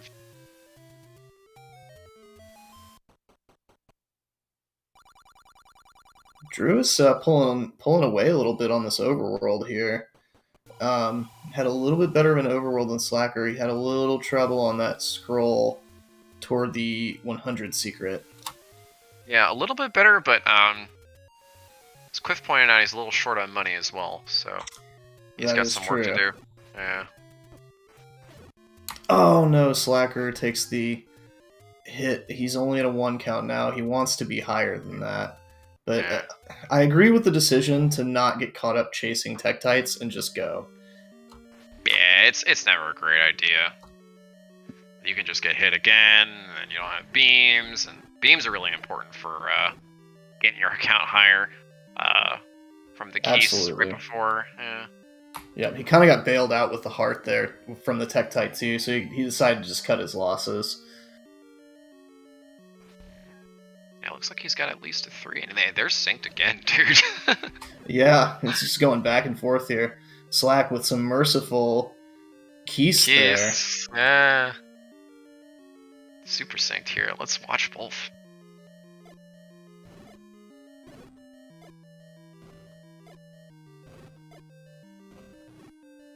Oh, they're just not cooperating for him? Gets the force at least. Got the bomb.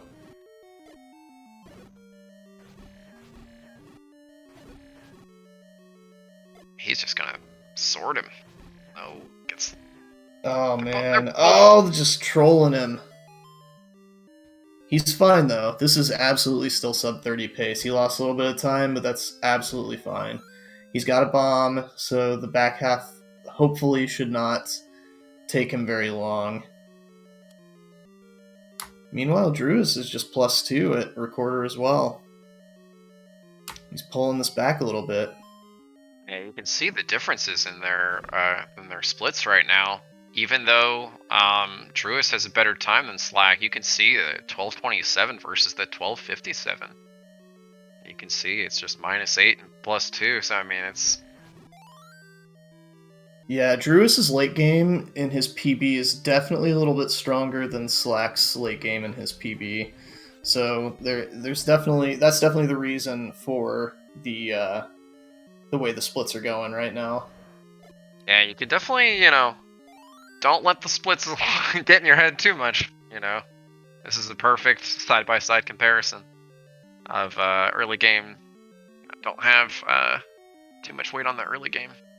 Yeah, and both the Dodongo rooms cooperate for him too, so this is a pretty good 5 for both of them here. Also looks like Shaddy's making some good pace in level 2. Probably be close to green. Yeah, I think he'll be like -1. Yeah. 0.7, nice. Yeah. No refill either.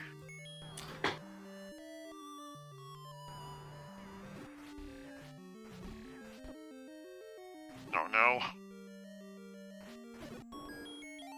Okay. Nice recovery there from Slack. Yeah, you can Both see of the rupees biting Druis a little bit. He had to get some, and Slack is on still, just a monster pace here. Oh yeah, absolutely. Druis might have to go for River Force here. It's not something that he normally does, but I think now is as good a time as ever to try it, because he's gonna have no arrows for level 7. Yeah, it looks like he's going for it. He went and got a kill there.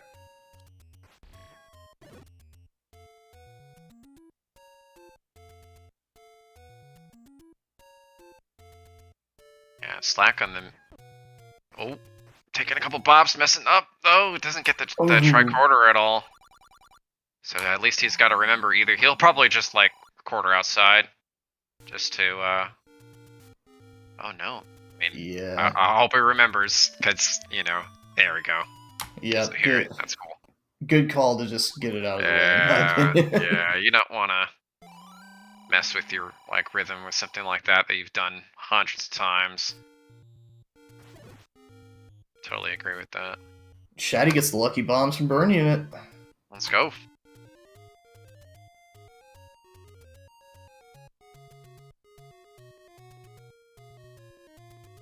He's at a Fort Gibdo.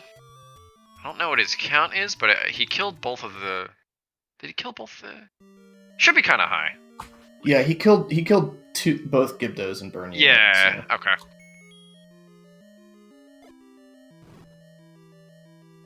Ooh. Oh, it gets hit immediately. Yeah. Oh no, gotta be... Oh. Yeah, that's rough. Yeah, that was really rough because a lot of the Dark Nuts just kind of went towards the center. It's just couldn't quite get to where he wanted to. Nice river room there for Slacker, and unfortunately Druis just taking a beating in the beginning of this level 7. Yeah. Does get a fairy, but he's losing some time here, unfortunately. His level 7 is really fast. No! Are we ahead of the are we ahead of the stream? Oh no. Oh, I'm way ahead? Oh no. Apparently we are, because there's spoilers in the chat. Dang, sorry guys. Yep. Oh, comms? Okay. I'm not sure if what we're saying is ahead of what the actual stream is or whatever. Oh, I know you're talking about something else. Okay. So Slacker is still on a very good pace. So the fact that he's green in level 7 is huge because he has so much time to make up in 9. There, oh no! Gets one. Got one though. What a roller coaster of emotions! Yeah, that was. right there. It's 2 seconds of yes at the same time. Yeah, the reason that's so rough to miss a bomb, to waste a bomb in 7, is because your bomb count is very precise in level 7. And if you waste one, you've got to get lucky. Or you've got to bomb a Dodongo, which is going to take a lot of time, and it's very inconsistent.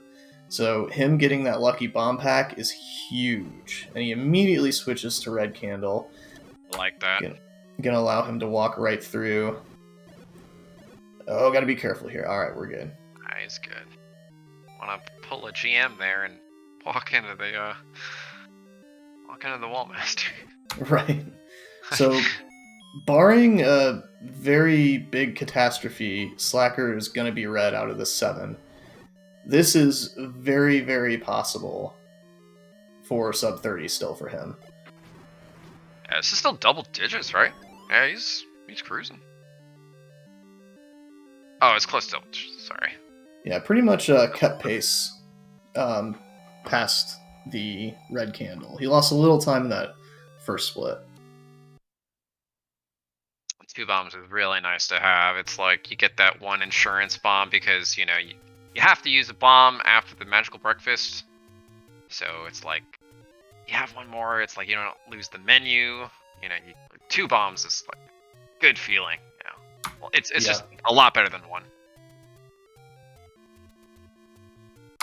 Ooh, having a little trouble with the scroll. Okay, he gets back on and nails it. And nails the ladder clip too. That's huge. Going for extra bombs here. Doesn't really need to at that point.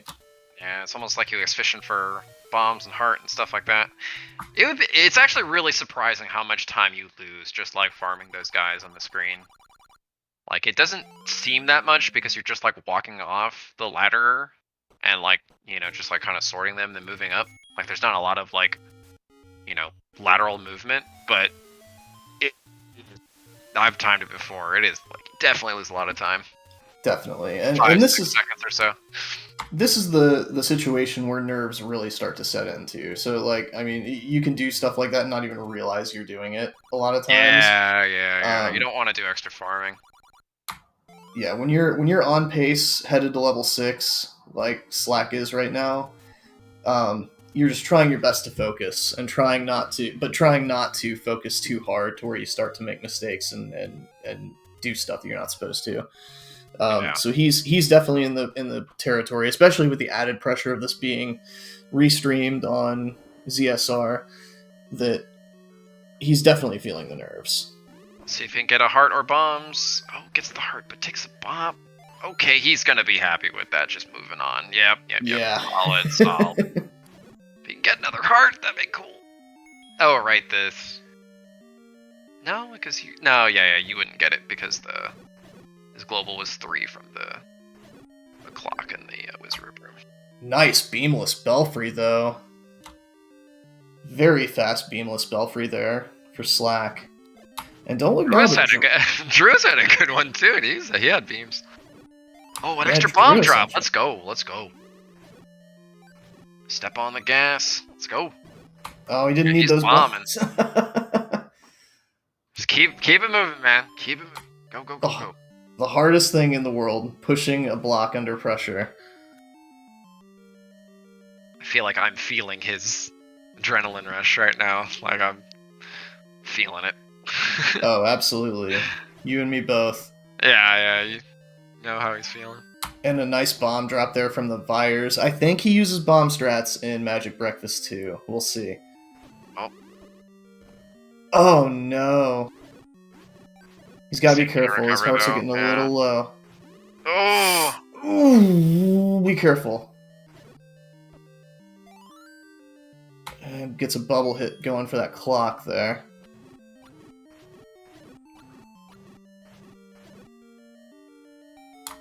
Yeah, so this level 6 is going to cost him some time. But he has a ton of time to save in level 9 still. Yeah. 9 is, he's in his PP, it looks like it's like over 6 minutes. So, 6:02 is his PP. Level 9, so he could definitely make a lot of time there. Meanwhile, Drew is still on a pretty decent pace here. He's gonna have to have a very good level 8, but ooh yeah, that 6 definitely costs Slacker some time. But again, he's running up against a pretty soft 8 and a pretty soft level 9. So he, with a good in game, he can absolutely still sub 30. Mm-hmm.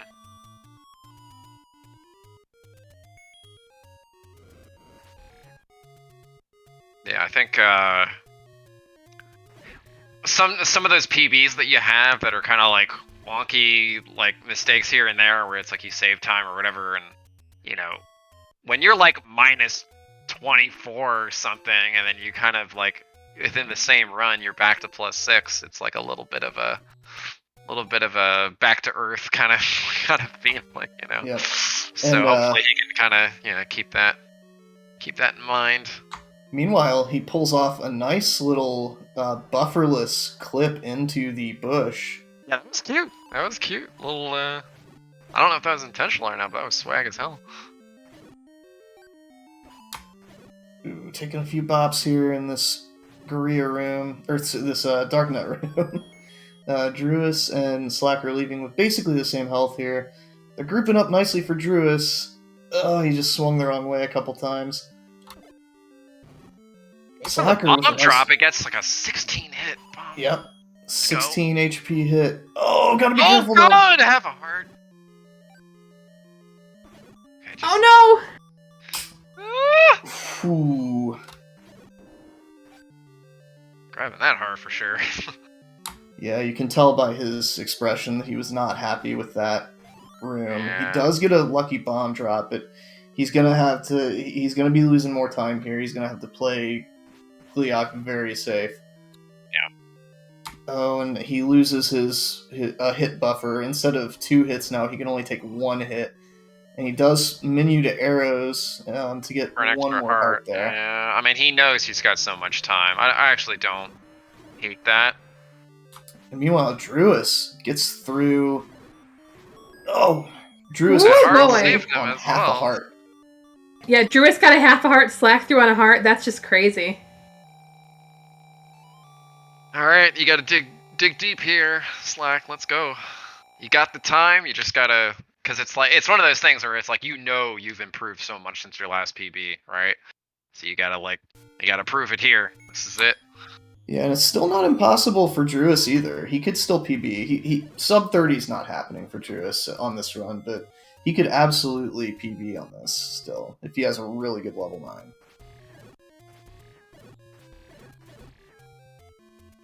Whew. Getting real close to those Octoroks. Whew. Up close and personal. Freaking me out.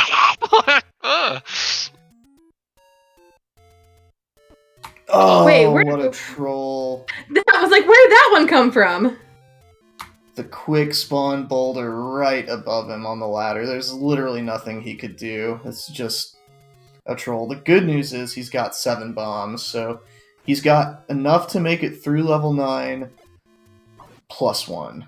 So he's got 1 bomb for combat as it stands right now. Meanwhile, Druis having a rough go of it in this foyer. Oh, and he misses the bomb force too. But he got a lucky bomb outside, so he's still fine.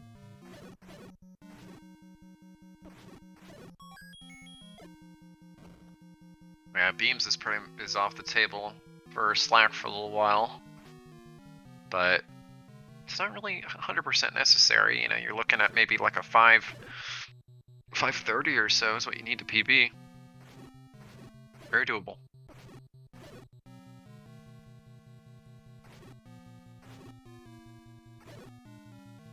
He's got to preserve his health at this point. You don't want to walk into the next room down too much health. Oh no! Druis gets a bad Patra pattern and it hits him twice.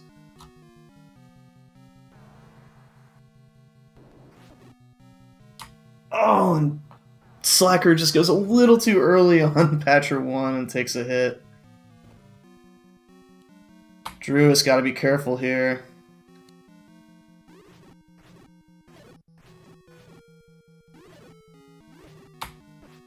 Oh no, Slacker! Taking a couple hits at the end there. Unfortunate. Yeah. He's got time on the table still. He just gotta grab it. Gotta grab it now. Run out of time. No hearts from the Zols. Yeah, that's just such a helpless feeling where you're just doing anything you can just to get a heart, and the game just won't give it to you. Had the good globals too. There's the hearts just weren't there. He had the 2 and the 5 right there too.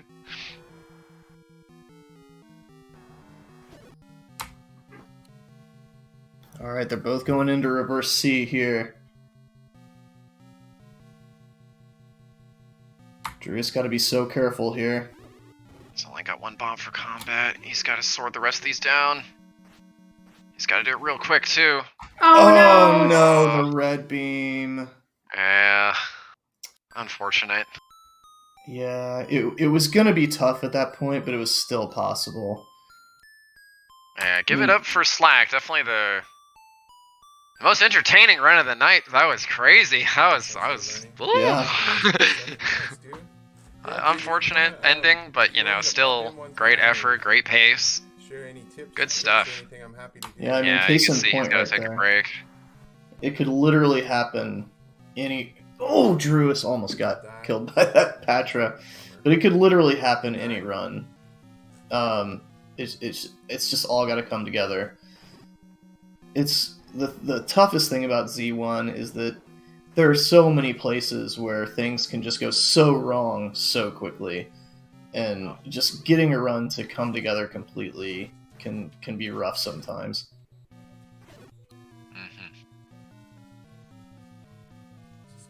Drew's just playing this Wizrobe safe, waiting for it to come to him. Finally got impatient and went and stabbed it. Yeah, trying to get another completion in. Can't blame him at this point.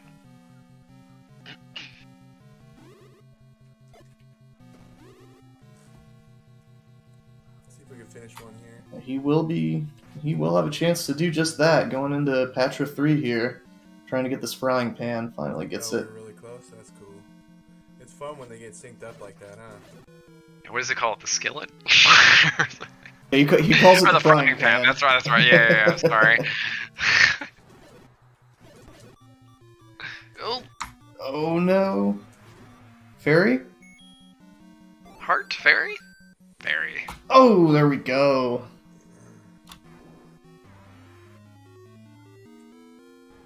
Alright.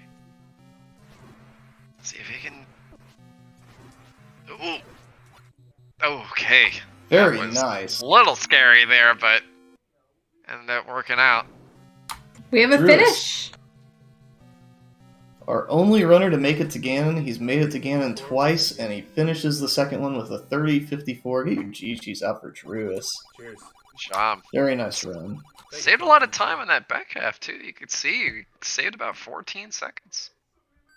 Yeah, the time is there for him in 9. He's just gotta get there on pace. Pop a scar. Yeah, that's one thing. Unless you have some kind of like a 459, I mean, there's always gonna be some time in 9. It's just such a long split. You know, there's so many I need to like reset my rooms mouse of for- variance, combat, just like tough execution. You know, you can really level 9 is always gonna get better. So, GG's for Drews. And the best part is, he still has 90 more minutes to try to get another run going. It's true. 93 minutes. Let's go. Meanwhile, we got Wymust fighting Gleeok in level 4. It's not on the pace that he would want to be on, but still very doable. Fortunate block he was trying to push. Just couldn't quite get the damn block. And he's just gonna go ahead and reset. He's not really happy with the pace. Yeah, he might have not had bombs. I didn't look at his bomb count. Oh, was it? Yeah, I wasn't sure either. Yeah, I was struggling with the block push. Some of those things that seem automatic most of the times can just like can still get you. You know, like just even pushing a block, and sometimes you'll kind of move around it because you'll be holding down right or down left just slightly, and you'll kind of walk around it, whatever. Yeah, so blocks or pushing blocks and going through key doors are some of the hardest things to do on a good pace in this game.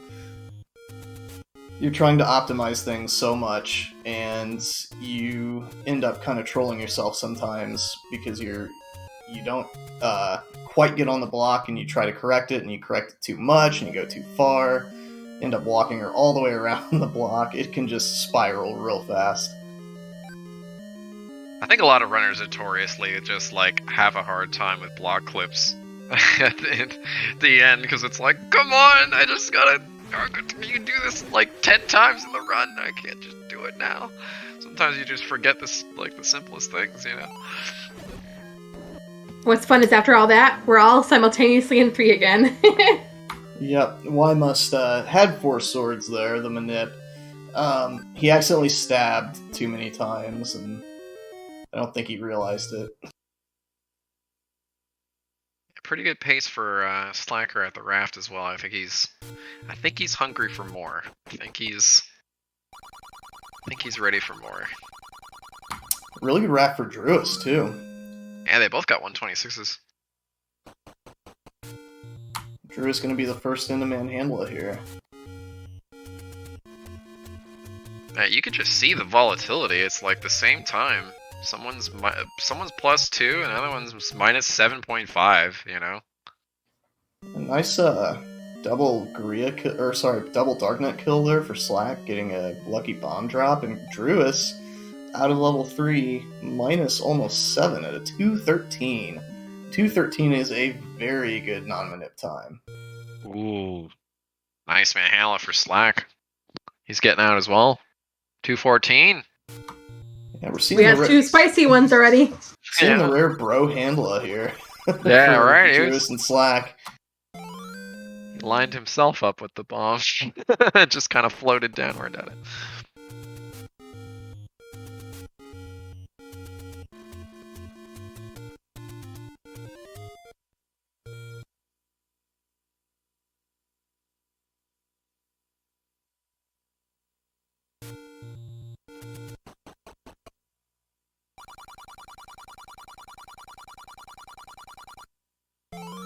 Oh, Shaddy getting trolled by those bubbles on the top route attempt, and the Dark Nuts are not playing much nicer either. Let's get bombs at least, but yeah, quite the patterns you want to see. And the resources as well. Good NSU. Druis, let's go. Drew's on a very nice pace. Gotta avoid getting hit here. He's trying to just go right for that. Zal, okay. Missed the first bomb. Yeah, you could see it's like when they don't bomb on the center tile, it's like you miss the ones that are so close to it. It's like, ah. It's always, I mean, it's obviously an extremely difficult skill to always master because the movement can be very tricky in this game, but you could see how important it is in some places where, you know, it really matters. I mean, like, one bomb is a big thing. Like, every bomb counts. Like, it's really what it is. Yeah, especially at this level, when bombs are so tight. Yeah. Another sub 4 ladder for Slacker, though.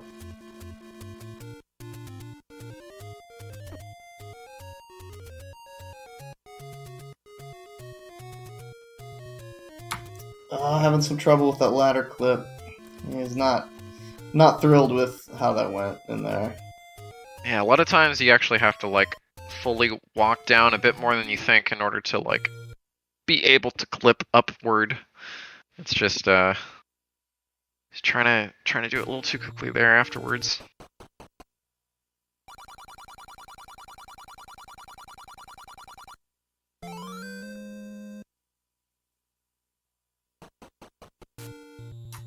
Druis clutches that Gliok fight out there. Slacker getting some whiffs here. Unfortunate. Gotta be careful here. Okay, should be good now. Careful.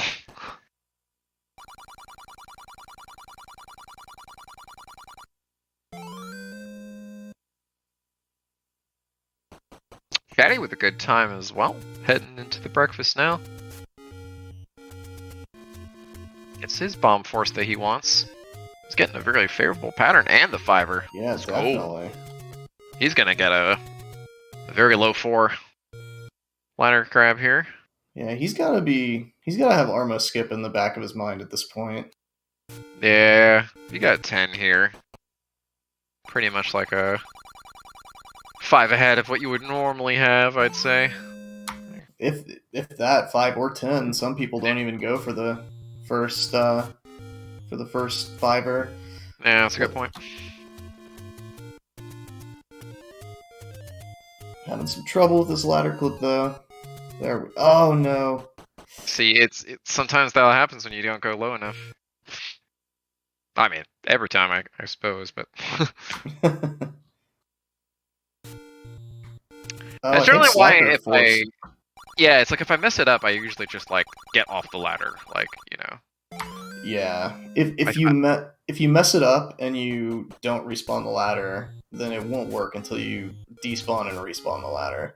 Yeah, I'm not sure if it's like you have to like completely go off the ladder. I think you might have to, but it's either like really at the bottom or completely off it. I haven't like fully tested it out in a long time, but it's something like that.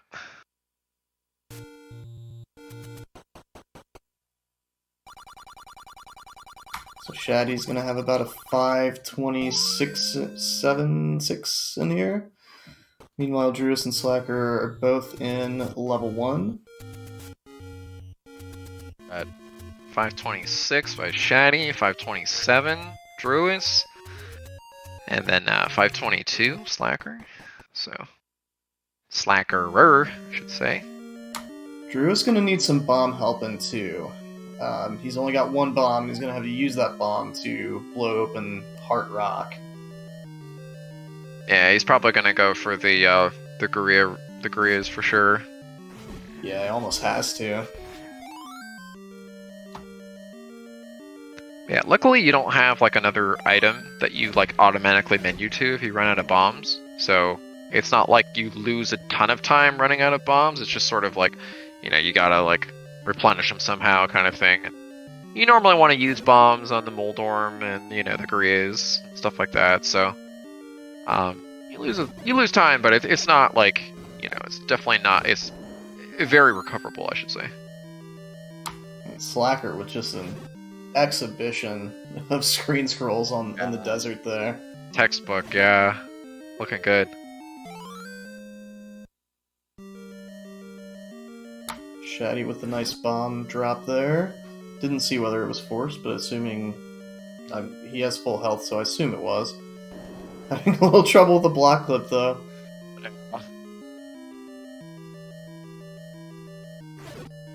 It's funny, in my PB, I even messed up that block clip like 3 times. Yeah, I mean, it's one of those things that just can feel automatic and just like randomly get you. Nothing's free in this game for sure. Not at all. But yeah, welcome in, Big Slammo, if you're just joining us. We've had Druis complete a run. Druis has gotten to Ganon, as well as completed a run. I think it was like a 30-54. Slacker had a crazy pace heading in. I mean, his whole run was pretty crazy. He went from minus 25 to, you know, plus something. I can't remember, but he was, you know, up and down, and he's got a lot of time to save in 9, so that was a really cool run. Must has had some great paces into 5. Shaddy's on a great pace right now, leaving 1. You know, he's ahead.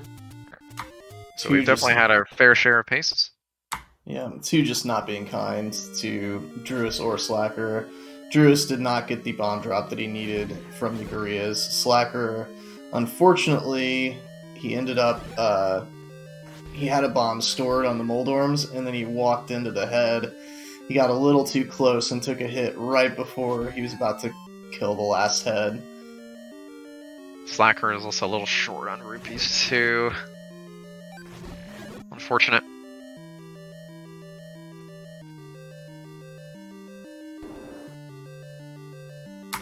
Yeah, I think Slacker is the only one of the 4 that will really go for River Force. Oh, does he now? If he's got the right setup. He's got to have, like, you know... Sure. If he has the arrows, I think he'll just do the arrows, but if he has the right setup, I think he'll go for it.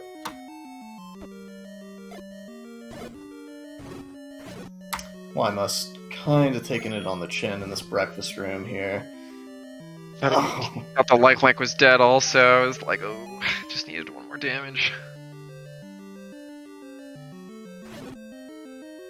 Oh no, Slacker taking 2 hits on the overworld on the walk to 5. Again, that's just so brutal. Because you don't have beams now, you're down to no count.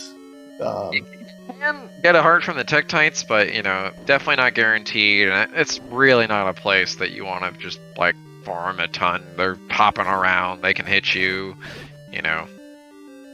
Usually what I do is just, like, stay near the bottom, hit them if they come towards you, leave them alone. Just keep going. Like, a good scroll there. I mean, I think he's got, like, what, a 2 count or so? Didn't see how many he killed, but... Yeah, I missed it. Meanwhile, Shaddy's putting together a nice pace here. Yeah, definitely ahead. Doesn't get trolled. Sweet. Always feels good. Yeah.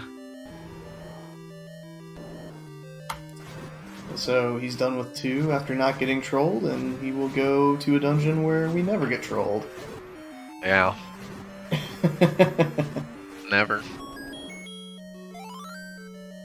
Looks like he lost another Slacker lost another heart somewhere. I kind of missed it. I don't know his Yeah. count. I don't know if he can actually force here. And, oh, misplaces a bomb. That's Yeah. never. Oh, I hate that. I do that all the time. It's so hard not to in this Yeah. room, just because you're trying to turn up so quickly, and if you get gridded at all, you're gonna place that bomb to the left instead of up where you want to place it. Yeah.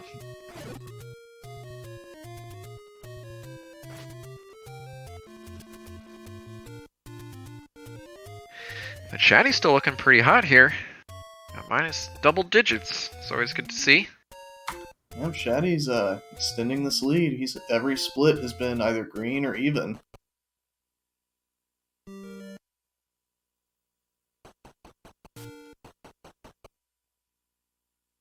Ooh. Takes a hit, so he's only got a 1 count heading into 5. Yeah, that could pose a problem here.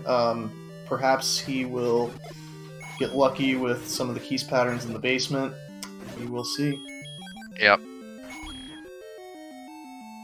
Wymos has 22 rupees. He might think about skipping Armos here. Especially with the pace he's on. He's a little bit behind where he wants to be. I could see Try to him get going that for nice bomb drop too in the Gibdo room. it. Yeah, yeah. Another 5er. Good resources. Just, you know, little bit behind pace-wise where he wants to be. But, you know, not too big a deal. Yeah, I think absolutely he skips Armos here at this point. Meanwhile, Yeah. Shaddy going into the Olive Garden. Ugh! Takes the immediate hit. He's got a lot of good damage, though. That was another 12 damage bomb. They're both at 4 health each. Nice. Very nice. Nice, let's Good go. Olive Garden. Especially for not getting a force. Hey, I got confidence in these runners, Quiff. What you talking about? I'm getting hyped for Shaddy right now. Let's go. Cat jams are out. Let's go.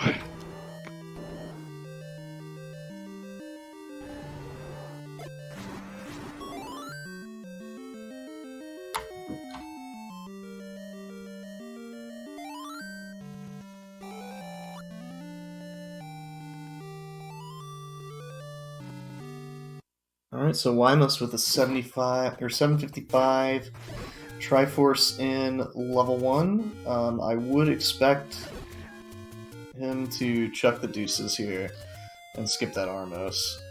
Oh, Shaddy used a bomb. It wouldn't have really mattered because he got trolled anyway, but I don't know if he. Oh no! And the Armos or the Dodongo ate the bomb on him. So that was definitely not the back half he's looking for here, but he's got a cushion. Yeah. I think he might not be ahead after this, but you know, we'll see the damage when he gets Dick Dogger. Probably won't be too bad. Can't imagine it would be in the red by like double digits or whatever.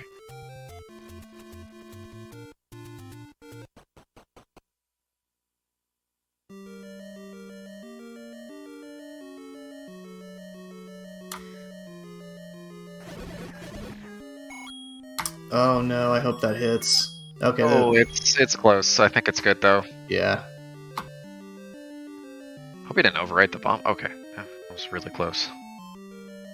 Just a little bit in the red. Yeah, not too bad. Too bad. Big refill, but you know, going to 7. A lot of time to save there as always. And 19 extra rupees for the arrows, which is nice. Yep. Speaking of rupees, Wymos getting some good rupee luck in this level too.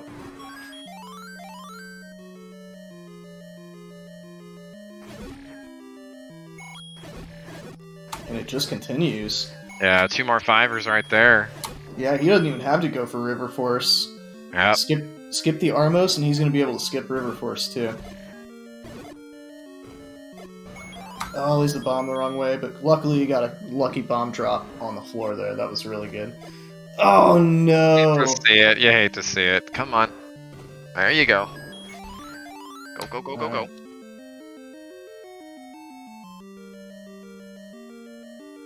some more Wusaw. He's still in this. Gotta focus up. Gotta focus up. Meanwhile, Shaddy takes an unfortunate hit on the overworld, but it's not a backbreaker. Level 7, as long as you don't take a huge beating toward the beginning, it's usually pretty comfy at this level.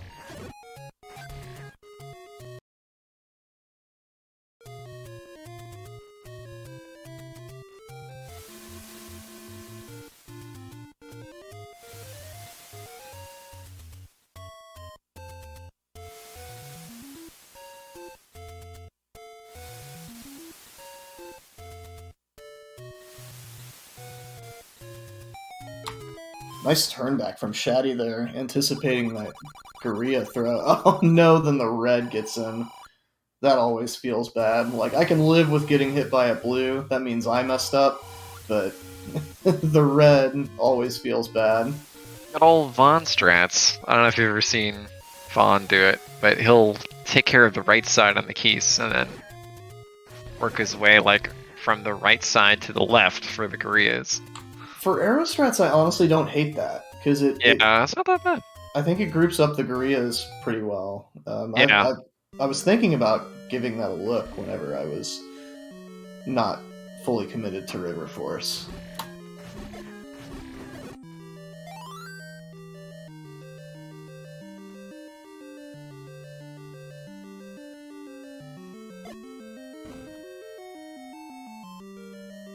He's definitely taken some damage, but it's not too much to be worried about, especially when you've got a little bit of health that usually falls from the Dig Dogger, so he should be okay even with like 4 hearts. If he feels like, you know, he needs it, he can always grab that. It's just gotta like hang in there and get there. This can be a scary room with not a lot of health. Takes another bop. Oh, Takes another no. bop. Oh boy. Oh, that fireball's coming. Oh! Oh, he didn't move out of the way. Man. Oh no. Poor Shaddy. Feels bad. Oh. Oh man. Feels very bad. Dang. Ah, you hate to see that. Meanwhile, I think Lost and all that, I think Wymust had a pretty good Olive Garden. I missed it, but I mean, chat says it was good, so it must be good, right? Yeah, I mean, the fact that he was plus 20 out of level 2, and he has a pretty good pace here, would suggest that he had a really good Olive Garden. Yep, hopefully it doesn't get trolled Again. again. Be careful. Oh no, he got the lucky gets the global after bomb. bombing him. Nice. Well, it is nice, but also it feels bad because he chose to bomb when he had 4, and he could have not had to worry about the Dodongos at all if he would have sorted them down. I mean, it's still good, gives him a cushion on the Dodongos, but it also feels bad. It's one of those breakpoints where it's like you should not bomb if you have like 4 or less. Or no. If you have like, what is it? It's like if you have 5, you know, you like bomb, and then you still have 4 more, and then you get a, you know, like essentially you just want 8 bombs going to Dig Dogger, and so when you have like a breakpoint that doesn't quite hit that, oh my god, he's like missing. Oh no. It feels so bad. Yes. Don't see this ending too well here. But yeah, it's one of those where it's like, yeah, if you have 7, you don't want to, you know, like, if you're gonna have 7 with a bomb drop, you might as well just not use it, that kind of thing. But yeah. Yeah.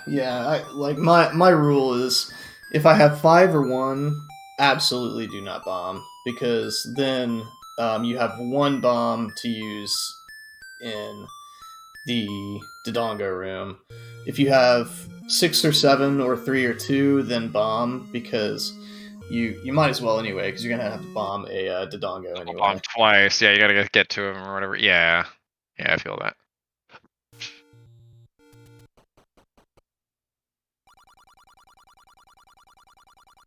and just misplaces the bombs. It's been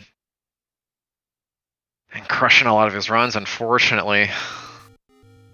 I mean, it's just one of those skills that's extremely difficult to get good at. Like placing the bombs correctly is like really tough in the speedrun. And I mean, it's something I've struggled with, so it's like I totally empathize with it. I mean, it's hard. Yeah, completely overlooked skill, in my opinion. Like, knowing where to place the bombs and they're being good at doing it. Because, yeah, like, sorting is one thing where it's like speed can kind of like save you a bit, because it's like when you react really quickly, you know, your sword's hitbox is out there quicker, and you can like essentially use the enemy's iframes and move through them, and like you do a lot of fancy tricky stuff with the sword. But bombs, it's a bit different, because you gotta place them correctly. You gotta place them on full tiles for like maximum sort of like AoE kind of surface area or whatever. And so it's like it's a little too fast with the bombs, and it's just like totally bomb. I mean, it could push enemies away from where you are. It's just like the opposite of what you want to happen. You know, it's really rough. And meanwhile, Druis gets the unlucky 16 kill on Manhandla and gets a fairy instead of bombs. Still got 4 bombs though, so not the worst thing. Yeah, he can definitely. He'll know his counts at 0, and he can build a count in 4 and force in the Dark Zal room. Slacker must have lost a frame there, going for that internet manip. Yeah, I think he swung upwards accidentally. Yeah, the Dark Nut zigged when Slacker was definitely expecting it to zag. Good way to put it, yeah.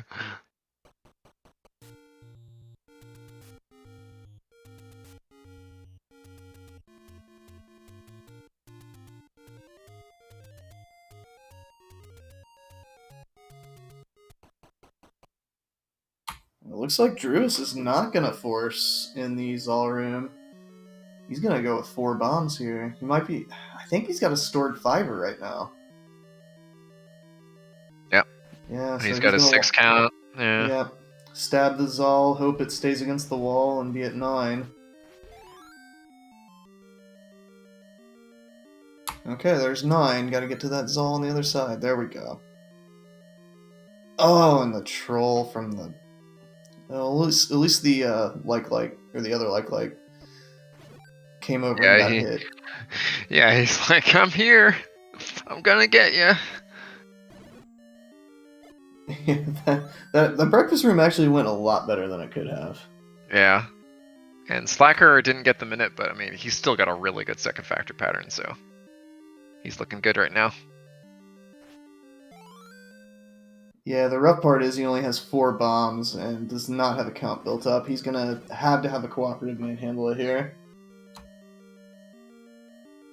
I mean, if you're doing reset runs, this is definitely, for me, a pretty easy decision. You're just gonna go for it. Oh, you got to. Yeah, I don't like doing like the farm, the Dark Nut strats here. Like, I'm not a huge fan of that. Oh, missed a bomb same. as well. Oof. 1 bomb for Manhandla.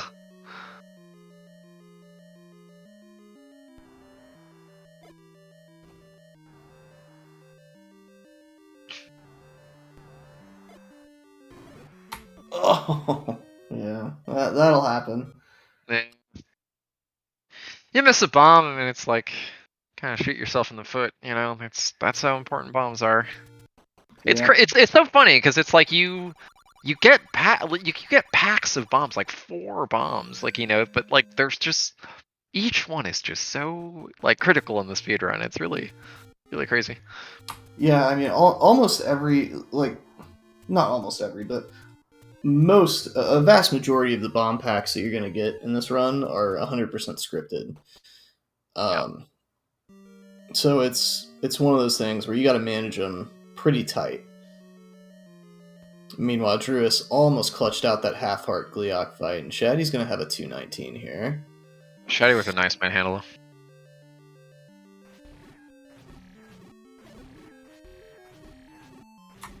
We've got some top route detractors, or at least one of them in chat. Clearly not in the top route gang. You know, I personally fall into that category, but I see the merit of it. I just don't personally like top route, like running it myself, but I definitely see the merit of top route. I think Shicksal says that if you're not doing manip runs, you should be doing top route.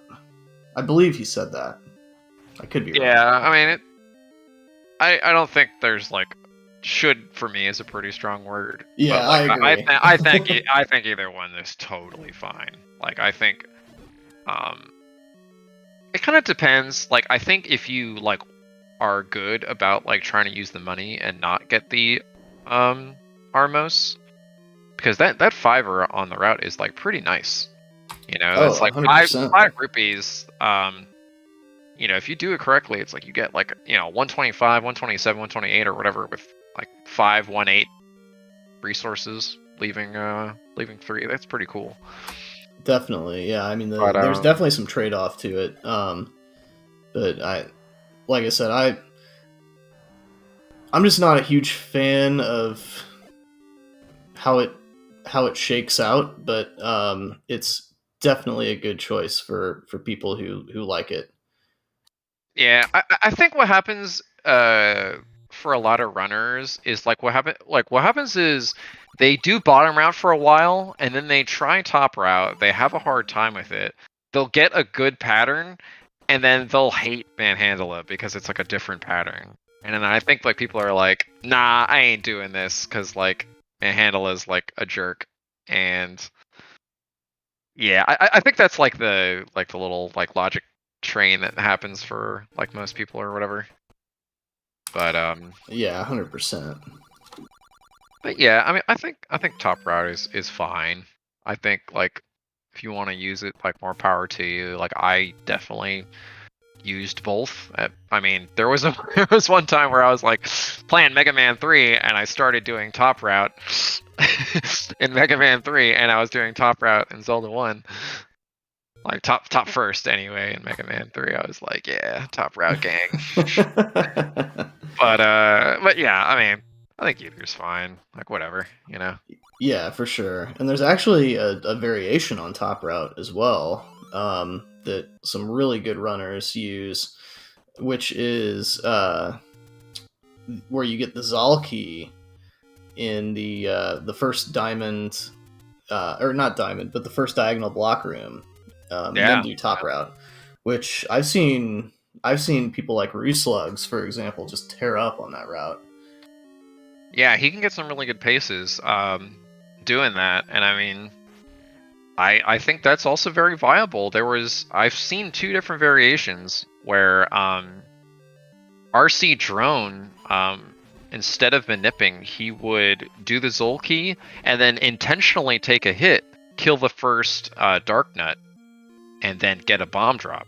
So he would get the key and go bottom route instead of top route.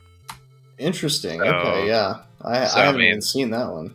Yeah, that's a cool strat as well. And I mean, back then, that's what he did for his like, God, what did he get? Like a 28-13 or whatever. So I mean, he had some really good level 3 exits at times with an extra key. So I mean, it can get pretty crazy because if everything lines up, you know, you're still getting around the same time, leaving 3 with an extra key, and then, you know, you're saving a key in level 4, you know, doing the error key essentially where Druis is getting the key right over here. So I mean, right. You know, it's got their advantages, you know. Yeah, pretty much the biggest reason I never really got too into that route was I absolutely hated the Via room that you got before Gliok. It's really, really difficult to master.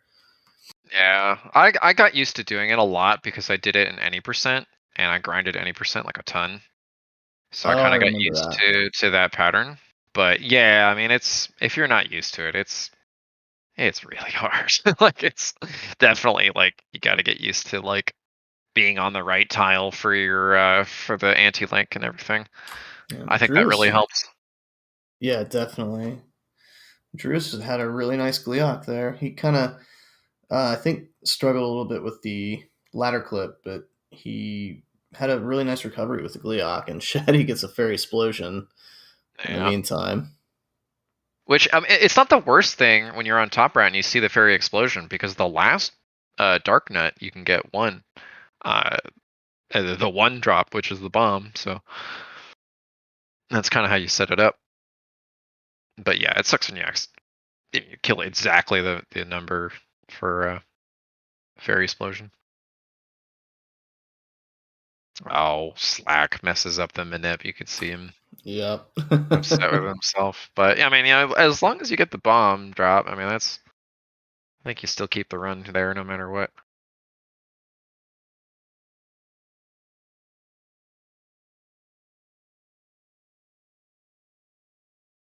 Oh man, almost a really good Darknet pattern anyway for Slack. Uses his last bomb and he's not going to get extra bombs. Yeah. Manhandle not playing nice with Shaddy, and he is out of there. Wow, the old lockout.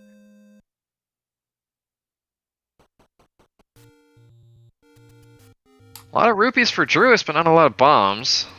Yeah, he would have much preferred the bomb drops there to the single rupees. Yeah, I mean, he's sort of that guy. So I mean, I don't know if he had a. I don't think he had a 5 restore. I mean, maybe he did, but cutely watching every kill he got. But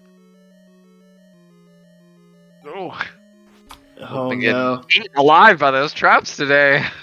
Drew is gonna have another kind of scary ending to this level 1, possibly.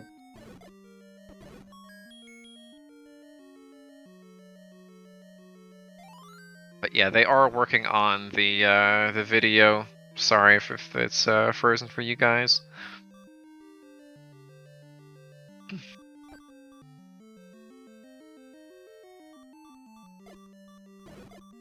That's good. Okay. Cool.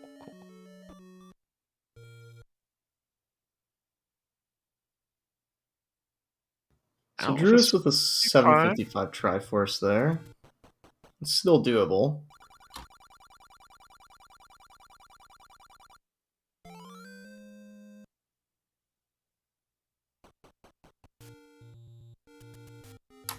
Wymust hanging his head in frustration here. Having a rough time getting the minips going right now. Yeah, he had a Nutter Butter. Just couldn't close it out.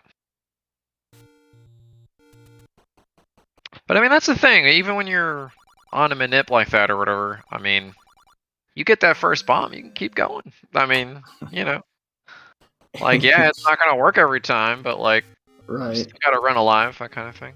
That's the way I see it. Yeah, and unfortunately, he was trying to do that, but he just got unmercifully trolled in that second factor. He had 4 bombs going in and only ended up killing one of them. And Antlers and Green Mario, there's a great question in chat. Rank the level 3 patterns and state the time differences between Nutter Butter, Steak Sauce, Four Swords, and Internet. So the problem is there's a lot of different versions of each of them. I think the version that these runners are doing, I think Nutter Butter is going to be the fastest. Followed by, I think Four Swords is probably like about the same. Four Swords is actually, if you do it right, Four Swords, the new one, is a little bit faster, right? Just as fast as Nutter Butter. It's basically the exact same. Okay, yeah, but yeah.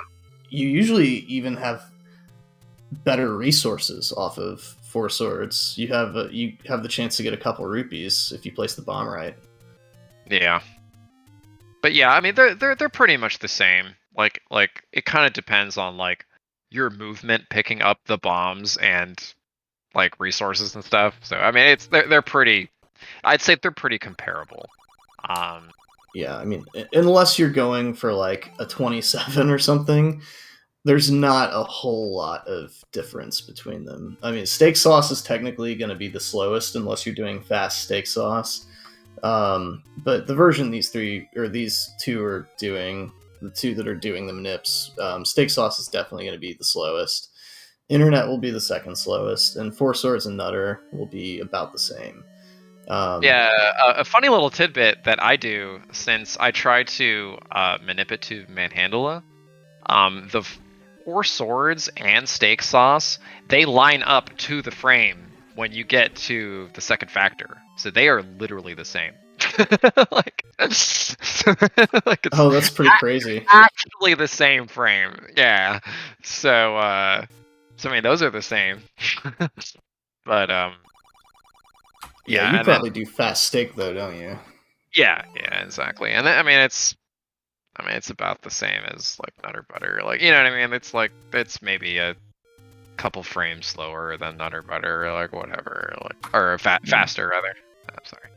However, the argument for slow steak is that you'll give up a couple seconds, but you'll almost always have at least 6 bombs walking into the Manhandla fight, which gives you a lot more consistency if you just are trying to get a good pace out of level 3. Yeah, I mean, I think technically, now that I fully think about it, I think in my head it's like Internet is the fastest, and then it's Four Swords, and then Steak Sauce is exactly the same as Four Swords, and then Nutter Butter just barely. I think Internet is actually a little bit faster, but I haven't memorized the Internet pattern all the way to Manhandla. I think it's just like slightly faster up to the raft. Oh, yeah, you're saying to Manhandla, Internet's the fastest then. I think raft Internet might be the fastest. Oh, but, I mean, it's like old Internet? Oh, yeah. Well, okay, the one that Shixel does. Gotcha. Yeah. I mean, that's the one I do as well, but sure. Yeah, the new Internet is definitely a little bit slower than Nutter and Four Swords. I never did learn the old Internet. Yeah, I mean, it was hard. You don't want to learn that one. That's me. But yeah, it really is pretty irrelevant, because it really is more about like the Manhandla and like when you grab the Triforce, you know what I mean? So exactly. Like, they might be faster than they might be competing against each other when you get to the raft, but like, you know, it's about the exit, really. Right. So Druis unfortunately has a rough time in Olive Garden there. Gonna go ahead and call it a run there. Shaddy is in level 1. He is a little bit behind pace. Meanwhile, Slacker and Ymust are still in level 3 trying to get their manips going. Gotta be feeling the fatigue a little bit. Yeah, it starts to set in eventually. Yeah, for sure. At least for me. I mean, generally when I stream or play or whatever, it's like, okay, like 4 hours, like I'm getting pretty exhausted. Like my biggest grinds I've ever done were just like maybe, you know, around 5-6 hours or whatever. Like I cannot play more than that. I just get way too tired. Yeah. Some people are different, you know. Some people can just keep going. Like Shixel I don't know how he does it, but he just goes on for a very long time. Yeah, straight up Zelda 1 attempts, 4 hours is about my cap. Yeah. I can't go much longer than 4 hours. Yeah.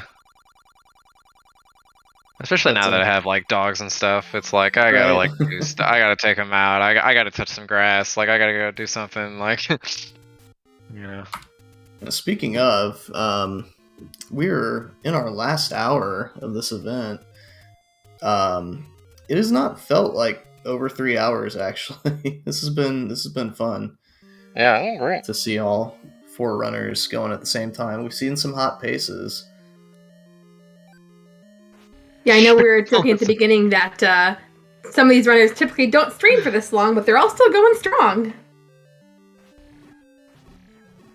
But yeah, John Schixel is is a mutant. I remember I was talking to him about it one time because I'm just like, dude, how do you do this? You know, like I just don't.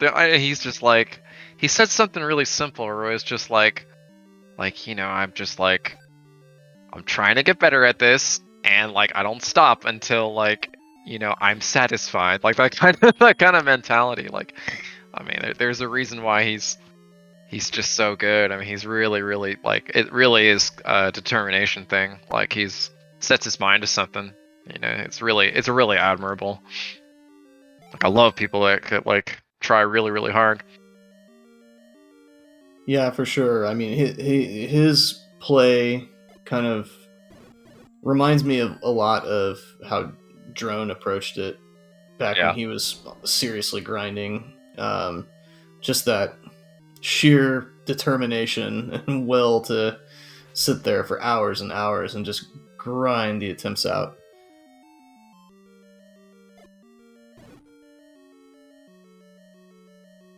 Yeah, I was ecstatic that when I was able to meet him and race against him, and just like I really looked up to Drone specifically. I thought he was just an amazing player. I mean, he had record it, even if it was for a little bit. It was, you know, he's one of the few.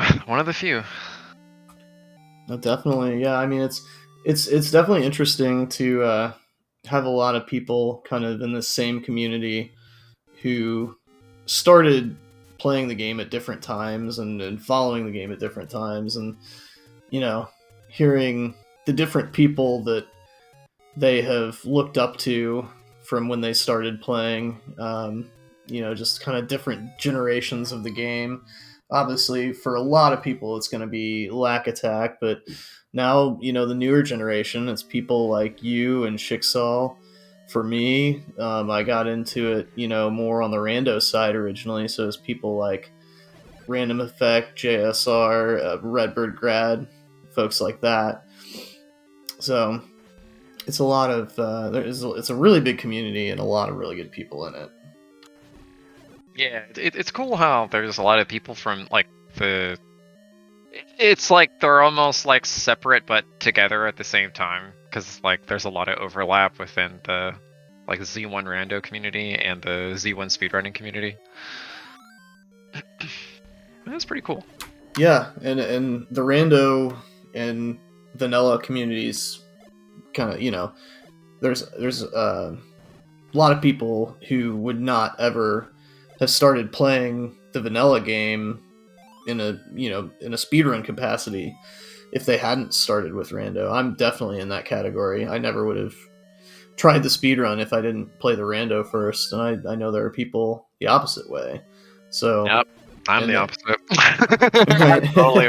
I totally was into the speedrun. I was like, oh my gosh, you know, like there was just this sort of technical prowess that like people like Unos and BT, and you got really sharp people like Drone and Cananophone. Like the way they would approach some of the like the rooms and the problem solving was just really crazy. Like I was like, oh my god, these guys are on another level with this kind of speedrunning stuff. It was really cool.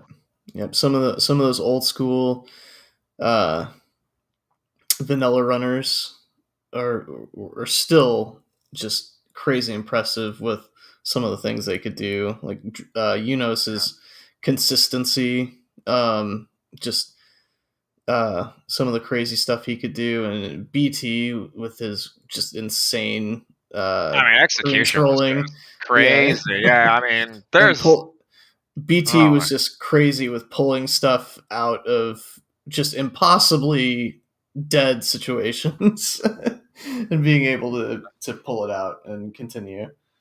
Yeah, I mean, you got people like, I mean, Cananophone and Rue came up with the Rue corner. You know, I mean, there's a lot of innovation there with I mean, that turned into the route that everybody's doing tonight, you know. Like it's really crazy. Yeah, it really became the main de facto route for the speedrun. It was cool. I mean, there was definitely a time when like, You know, there was even a time when people were still doing like both. Like even I was kind of like flexing the routes because I was so used to Blue Candle. I was like, okay, well, I guess it depends on how many rupees I have. Like I'll go for like one or the other or whatever. You know, back in the day. Yep. Meanwhile, we got a raid from Zelda Speedruns 2. Welcome in everyone from Zelda Speedruns 2. We're doing some vanilla Zelda 1 speedrun attempts that we're calling it the chase for Sub30. We got 4 runners that are all very close to a Sub30 time, and Sub30 is a big benchmark in our community, so we're getting them all together and doing some runs. We're in our last hour here of the event, so hopefully one of these guys can get a run going here and give us some excitement in this last hour. Slacker is on a pretty good pace here. He's going to be about -4 at the bow, -5. And like we said, he's got a lot of time to save after level 1.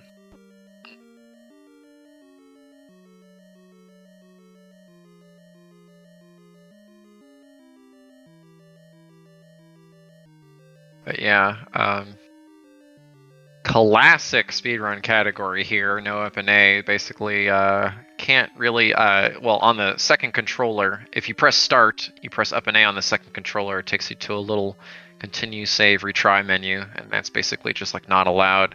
Very similar to Link to the Past runs, if you're familiar with that.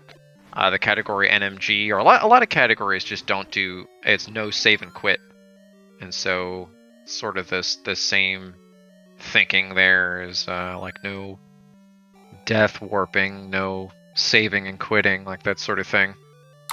So Slacker misplaces his bomb on the Aqua Menace and has to sword him down with the full 6 swings.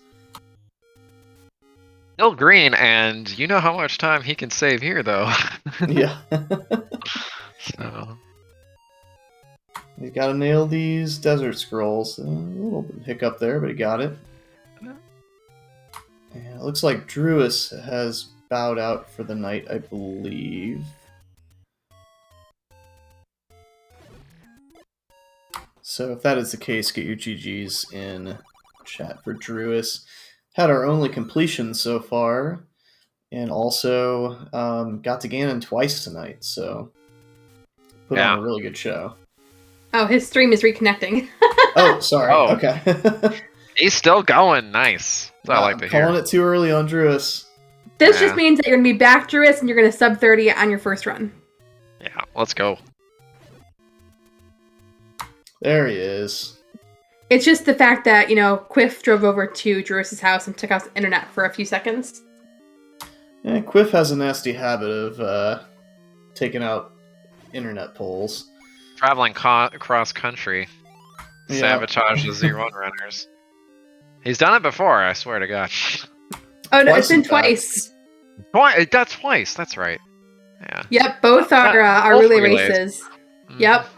And the second one was a joke because it was on his own team. He's ruthless. Sorry, ruthless Quiff. and We love you. Ruthless and toothless.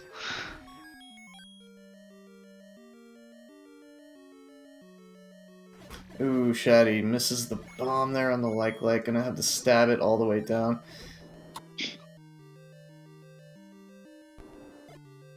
But Slack looking like he's got a nice 2 here.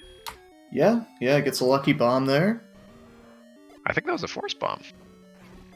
Oh, was it? Okay, that's interesting. I thought he forced in the Moldorm room. I'm probably wrong.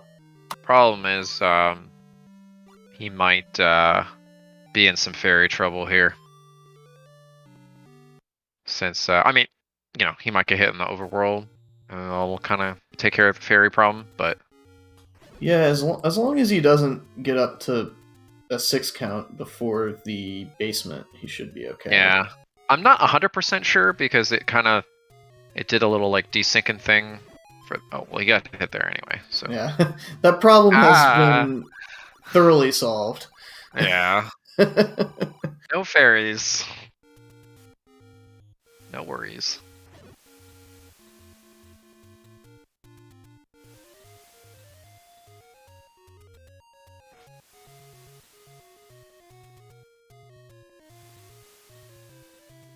Looks like Wymus got that Manip Raft there. Mashadi's fighting Gliok here.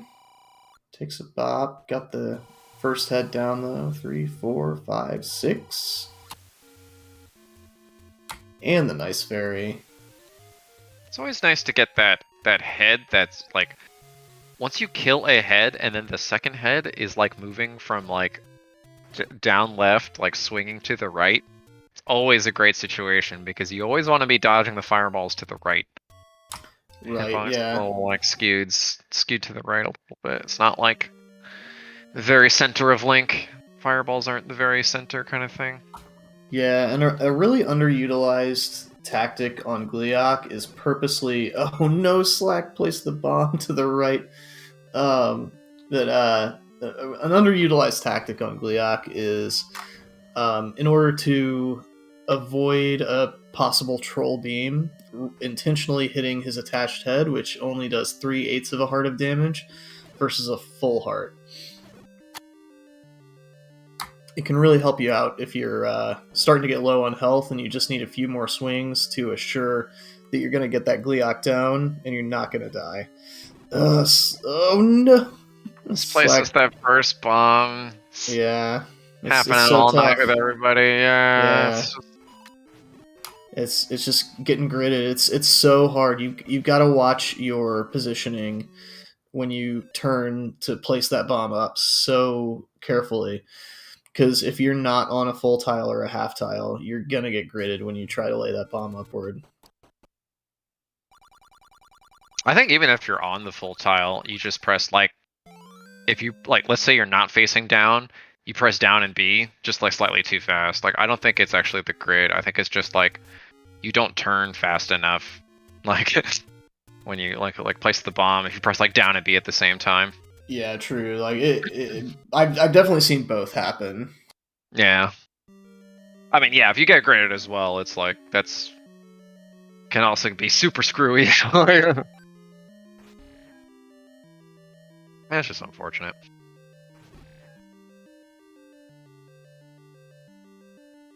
Wymus getting he's getting roughed up by these bubbles. Ping ponged, yeah. Yeah, gets hit by the like. It's a shame because they were almost dead too. It's like, ugh. And he was like, had Yep. them like up and down. It's like he was damaging them pretty quickly. It's just, get frustrating. Meanwhile, Shaddy is slightly green out of level 1. Let's go. I will be right back one more time. Yep. Man, you gotta love taking that Octorok Kabop right out of the entrance of 1. Yeah, right.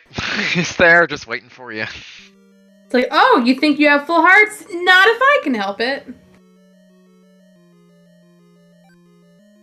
Good desert scrolls from Shaddy, though.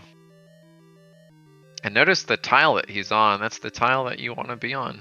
The that little like full tile, the second full tile from the bottom. You'll see some runners like I think Slack kind of has like a bad habit of like going up too high and then having to like go back down.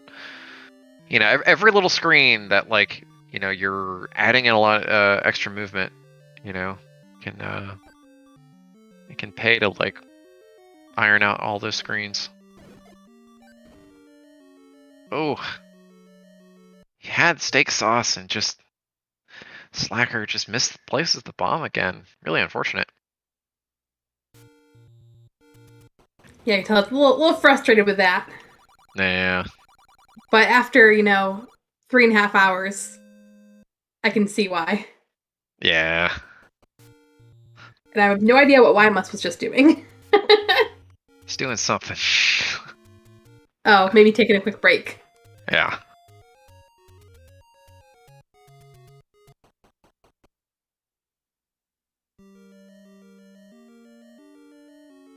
It's raining rupees over in freaking Shaddy level 2. With a beautiful Moldering pattern. Yeah. I love it when they're like directly on top of each other. Yeah. Makes it real easy, especially when you have the bombs too. It's great. Another, I think he hit every global 5. Global 5 rupee. There's another. Another forced 5 right at the end of boot.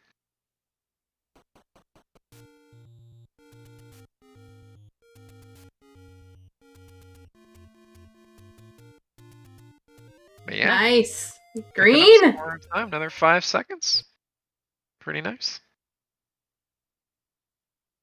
I just realized why must is title screen. Oh yeah, he's been cycling in and out of a few of them. But yeah, Game Too Hard was about an hour ago. Game Too Hard. And that's the thing, right? Is you can be having an off night and get nothing going, or you could just be on fire. Yeah.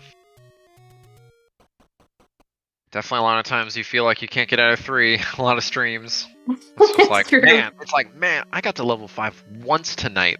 Like, damn. And then other times where it's like, oh, I got 2 PBs, no big deal. This game's easy. Like, it's really weird. Yeah. Here's a question while we wait around. So, do you guys think that the current world record will be beat? Like ever? Yeah, well, I guess let's say in the next year. Let's say you guys are both getting close. I would say. Oh, I'm a long way away. Green Mario is close. No, go ahead. Sorry. Oh, I was just gonna say, in the next year, I mean, maybe it depends on who decides to play. Like, if Green Mario decides to start doing some runs, then I could definitely see it. Black, if he decides to do some runs, I could definitely see it. Or if someone comes out of left field, or JSR could get on a big Mamba run. But if gun to my head, I say no in the next year, but ever, absolutely. It makes me wonder at what point, because I kind of think it's inevitable. Somebody will find some new manipulation, hack, strat sometime. Like, there's got to be something left in the game. Oh, there are still definitely strats that me and Shixel haven't even incorporated yet that we can do. That I kind of recently started incorporating. So it's definitely, there's still time on the table, even if we had like the same run. Like if I had like the same exact luck, for example, I could still gain like a few seconds just based off like some of the new stuff that we started doing. Because like back when we got like the 27s, it was like a year and a half ago by this point. Jeez, it's been a while. But there is some stuff that we just like didn't want to do in level 7. One of them was the recorder to the bait shop. So you can do like when you leave level 5, you whistle to level 4, and then from that dock there you can recorder over to the shop, and that saves about a second or so. So there's that. It's a little bit harder to like get a count when you're doing that, because you don't have the Octorok. You don't have, like, it's kind of hard to explain because you can kill the lever when you're leaving level 5, but also you don't have the Octorok to kill on your way there, and like the blue levers can kind of get in your way and mess with you a little bit when you recorder. So there's like a little bit of time save. Fasta also came up with some strats where you can bomb the wall masters if you happen to have some extra bombs, and that strat can actually save a good 3-4 seconds over like what I actually did in my PB. So there is like a nice little chunk of time there. It's just it's hard to come up with a lot of bombs at the end of level 7 because you use so many. But yeah, I mean, even if I don't even incorporate those new strats, it's like my mid game is a little eh, because I I lost a bit of time in like 2, 5, 7, 6. So I can clean those up a little bit. So there's definitely still time. I think the 27 like 4x is definitely possible. It's just like I haven't really felt like grinding. I was gonna say, but it sounds like what you're saying is you feel like you could get the world record, you just don't want to yet. Oh yeah, I mean, it's not to say that just I could do it. You know, I mean, if Shixel, whoever wants to grind it, it's like exactly what Antler said. If Lack could do it, I could do it. Shixel can do it. I think we all can improve our time. We know what we need to do, but yeah, I mean, it's hard to like go back to it, and you know, yeah, after spending so much time, it's like okay, I kind of need a break. It's hard to like grind that kind of stuff once you've already grounded to the ground a bit. Grind it And really into quickly, I think we heard a throat which is a "Why must you hate me?" Oh my gosh! I'm so sorry. Talkie. Aren't you supposed to be running right now? Hey, you guys can hear me, right? Yeah. Yeah. Yep. Yeah, I just popped in. I gave up. I didn't want to start another run. We're only like 20 minutes left. I was sucking anyways. Oh, I thought they said that once the timer hits 0, that's when your last run has to be. Not that you can finish before the end. Yeah, I know. I could have technically kept going, but I just felt like coming hanging out. I was over it. You put on a good show, man. You had some good paces. It's level 5 was getting you. We've all been there. Dude, we started off hot, like 2 or 3 paces in a row. I was like rocking out, like, oh yeah, this is gonna be good. And then it was just a big pile of poo for the last 2 hours. But it's all good. It's all good. All good. Meanwhile, sorry, go ahead. I was just gonna say Shaddy is green out of 5, so keep an eye on that. Nice. Let's go, Shaddy.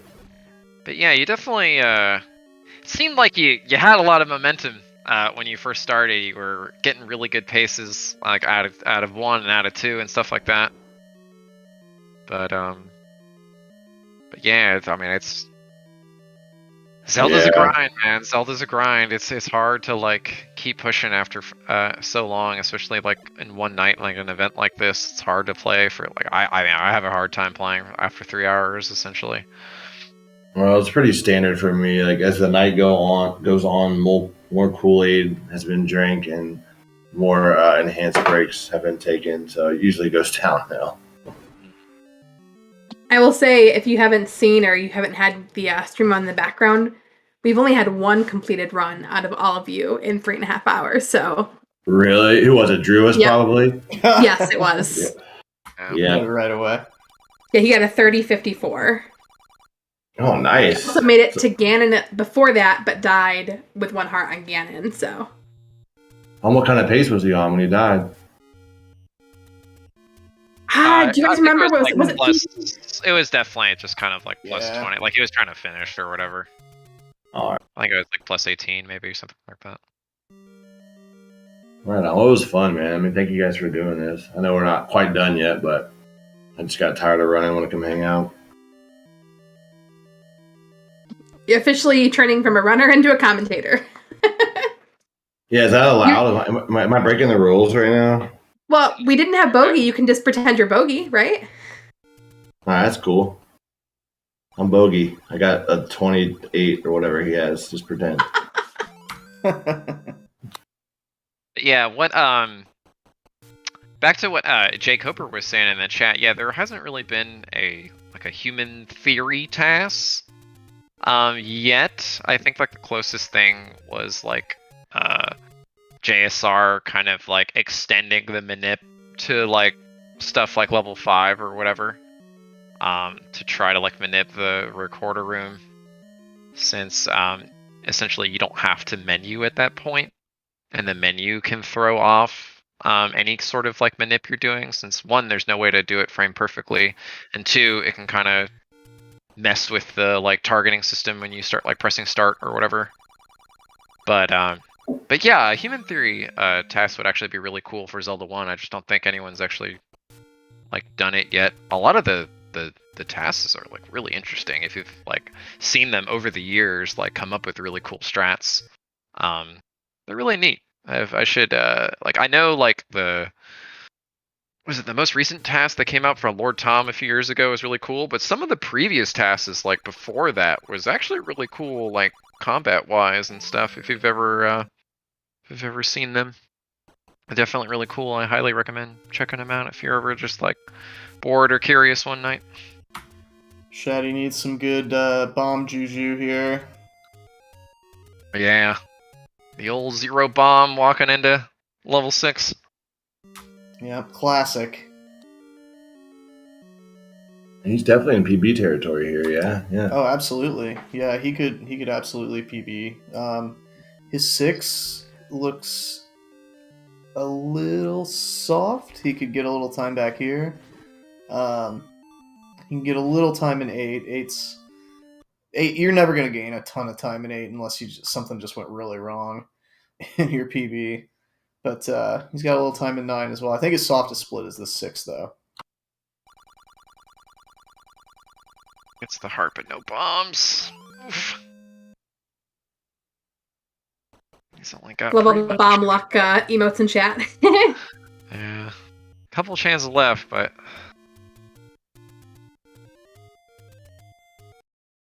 Oh man, just getting bopped around by these beams. Gotta get a bomb here.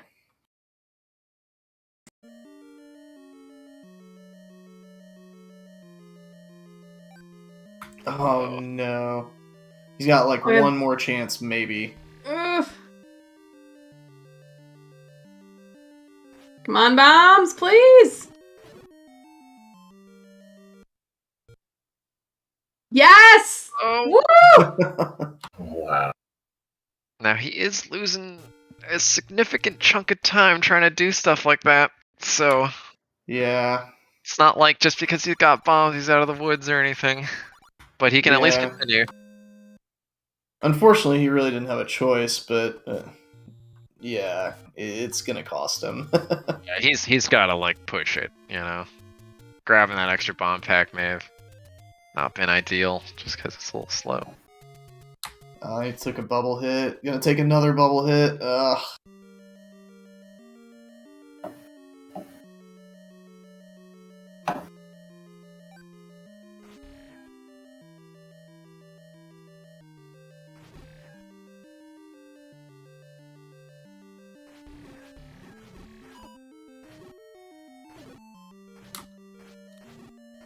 So we are coming down to the last 20 minutes for runners to start runs here. Shaddy gonna probably lose about maybe 5 seconds in this. Maybe not. Maybe not 5. He might not lose a ton of time, actually. Might actually gain a little time, which, like I was saying, no, he's got his recorder menu, so. I mean, 10.5 hearts. It's not Yeah. an ideal refill. Yeah, he really, really needed to gain time in that 6.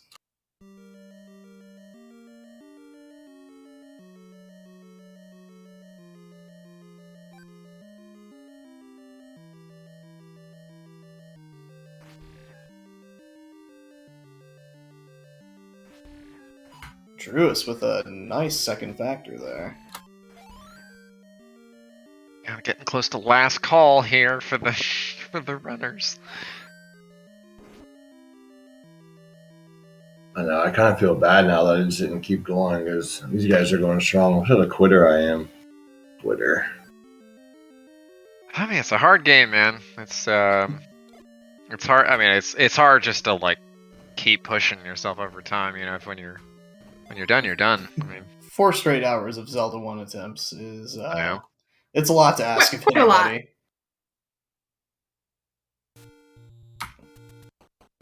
Yeah, we were talking before doing commentary, and we were like, man, why must put a 4-hour time limit here? This is pretty nuts. Was that too long? Should we go less next time? Oops, sorry. I mean, you tell me if it was too long. Yeah, I you're mean, the I'm- one that's doing the hard stuff. Yeah. Yeah, I'm here, right? Not run anymore, so I think we have our answer. Oh, Shaddy's got to be careful. Okay, he gets a fairy drop. That's good. Oh man, couple fairy drops. Well, I might be behind. Never mind. He's definitely losing time in 8 though. His 9 needs to be real fast. Yeah, he'll have to have just an incredible 9 to PB at this point.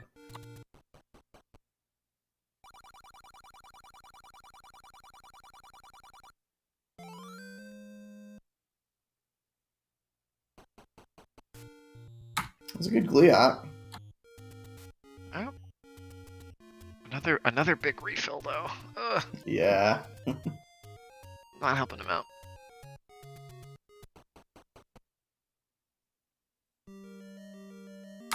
Druis with the crafty bomb force there on his last bomb.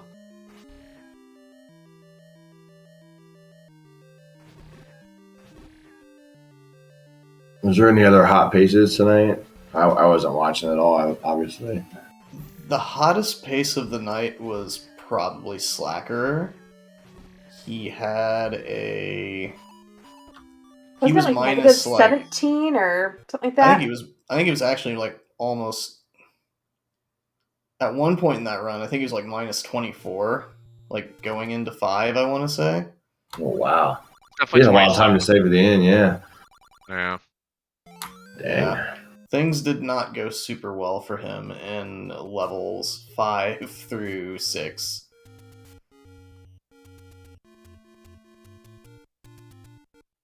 Yeah, I think it was like leaving 2. It was like minus 25 or something. Hey everybody, Druis here. Yo, what up, dog? Hey, how's it going? What's up? I'm about done. Is everybody still? Are they still running or are they done? We got Shaddy. Shaddy's 9. got a run going, yeah. Oh, nice. Yeah. Let me Shaddy, pop over yeah, there. Shaddy's at 9. Yeah. He's gonna absolutely have to just destroy this 9 to PB, but he could definitely finish one out here. It's not impossible. So, all eyes on Shaddy right now. You guys can cut off slack whenever. He's. I told him we had a 4-hour limit, and he's like, "I'm gonna go as long as I want." I said, okay, well, we're gonna cut you off. We're gonna cut you off at 4 hours, just so you know. So he may or may not like stop. Just FYI. Shaddy just got absolutely mauled by that Patra 1. Oh my god, yeah. Drew, how the runs go, man? Pretty good. I mean, I finished one and almost finished another one. I think you're the only one that finished one, so GG's on that. For now. The other one would have been a little faster. I got a little bit of a late fireball. Mm-hmm. I only had 1 heart too. Oh yeah, I heard you got nabbed at Ganon. Dang. Oh yeah, I'm still streaming too. Crap, I'm gonna raid over here as well. Yeah, that was unfortunate what happened, Druis. You that would have been a good finish, but with only having 1 heart, you kind of had to wait on that beam, and you couldn't get back down to catch Ganon in the corner. Yeah, it was. I definitely had to wait, and by the time I got down there, he was moving, so I was dead. It was really impressive though. I think you were only at 4 hearts when you grabbed silvers or something like that. So to get that run to Ganon. Yeah, I knew I was gonna get to Ganon on 1 heart, most likely. 2 fairies. Yeah, Shaddy got a fairy explosion in Nice. in reverse C from the Red Wizrobes, which he needed because after he picked up 2 fairies, he is now back down to 3 hearts. Fortunately, he needs like a 130 something back half here. Probably not gonna happen, unfortunately. Especially with 3 hearts. Yeah. Let's see if we can finish this one out, though. Yeah, you could definitely get a finish here.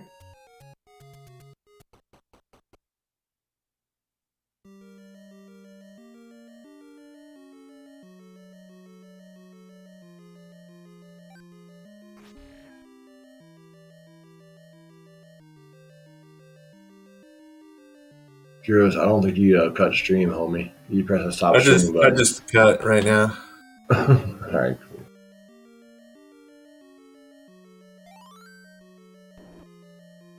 Oh, shit, you gotta be careful. Down to 1 heart.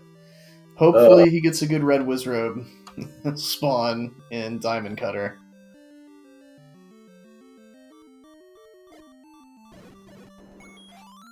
Ooh.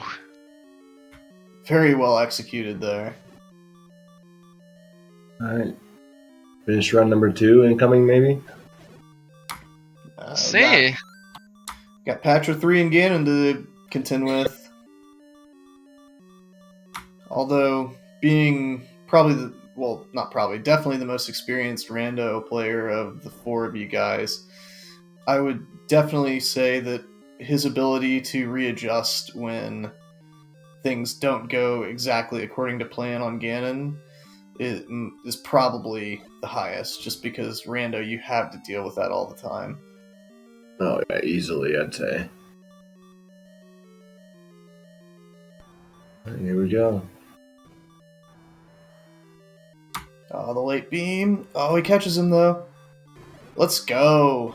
Nice. Second finish of the night. Nice, dude. Nice Shaddy. Get your GG's out for Shaddy. 31-16. I want to say that's like 1 second behind his old PB. GG Shaddy. GG, Shaddy. Thank you. He's in here. Oh, yeah.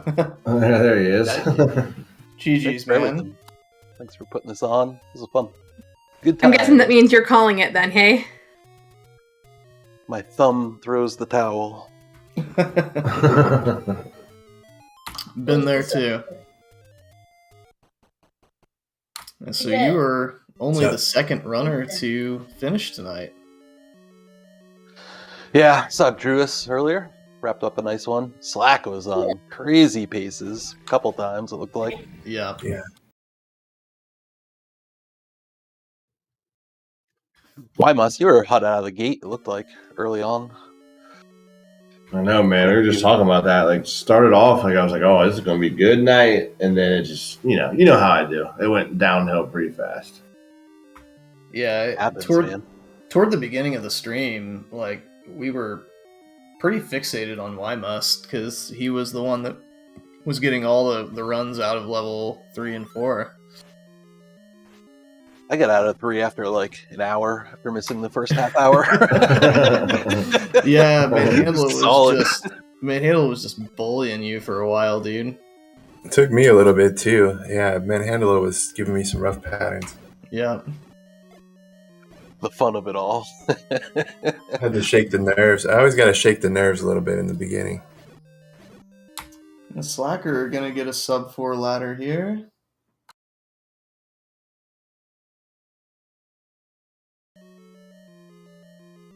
I mean, he's got 12 minutes. He does. Oh, Oh no. Hate that. That was fun, though, guys. I mean, thanks for that. We'll definitely do it again. You guys like the... Yeah, it was fun, right? I mean, the relays are fun, too, but... I speak for everyone. I think we all had a great time. What do you guys say? No, it did not feel like 4 hours, honestly. Like, it's always fun to sit here and watch people running at the same time and be able to talk to other people about it live. Oh, Slacker gets bullied by the buyers there. I gotta say, the most impressive part of this is Green Mario is saying that he had to leave early because he has to wake up early, and he's still here. I actually do really need to go. I gotta wake up super early. That's fine. I think we can probably hold it down at this point, man. Well, I think Slacker is done too with his no mas. Yeah. Makes sense. All right, Slack, right. get in here. Yeah, throw your GGs in chat for Slack as well. And just overall GGs for all of our runners. GG's everybody. You guys put on a good show. For real. I had a great time. Just talking with Jess and Antlers, just watching you guys. Good times. Really appreciate the whole event. Thanks to ESR. Thanks to you guys doing the Trez fixing all the issues and stuff. It was great team effort. Yeah, and of course, quick special shout out to Wymus for being the organizer on the next gen side of things. So kudos for getting this together and getting all of us slackers in place. Oh, no Thank you, problem, Yumi. Mo. No problem, Mo. Thank you. Thanks, ZSR, for putting it on there. They're always so awesome and helpful. And so thanks, Trez and Cubs, if you're still around. Thanks for being so helpful. And it was a blast, man. I'm glad Yeah. you enjoyed it all. That was definitely something we haven't done before. It worked out fairly well, I think, which is nice. And we are glad we were able to put it on. Yeah, it just means that since nobody got sub 30, we can do this again, right? We're big braining it so we can come back on ZSR. Yeah, right. I actually managed to get us a little bit of a final stats page. So let's have a quick look at least. So I'm right, Yes, right? stats page. Uh-oh, Shaddy's licking his lips here. Oh, nice. Screenshot. Although I just noticed it's broken, but oh well. It's late at night, nobody will notice. Or early in the morning, depending on who you ask. Anyways, yeah, thank you all so much for being around. I hope you all enjoyed what you saw. Thank you so much to our commentators, especially. The strong warriors going all the way through the night together with our few racers. And does anybody have anything else to say? Then it's your time now. Else I'm gonna kick you all out. I'm good. I'm good. Yeah, I've Thank been you. talking for 4 hours, so I echo everything Green Marios and Wymus said about all the thanks to everybody, and great Yeah. job to everybody who participated. Alrighty then. Thank you all for watching. We're gonna do this again, I'm sure. Have a good night if you didn't go to sleep, or a good morning if you're like me and go to work in 15 minutes. What a trooper! All right, you get all the credit, Trez. No, I just woke up. Trez. I just woke up, buddy. It's all right. It's all okay. Oh, jeez. Alright. Thank you all for watching, and see you everybody very soon. Thank you. Bye-bye. All right. Thanks, Bye-bye. guys.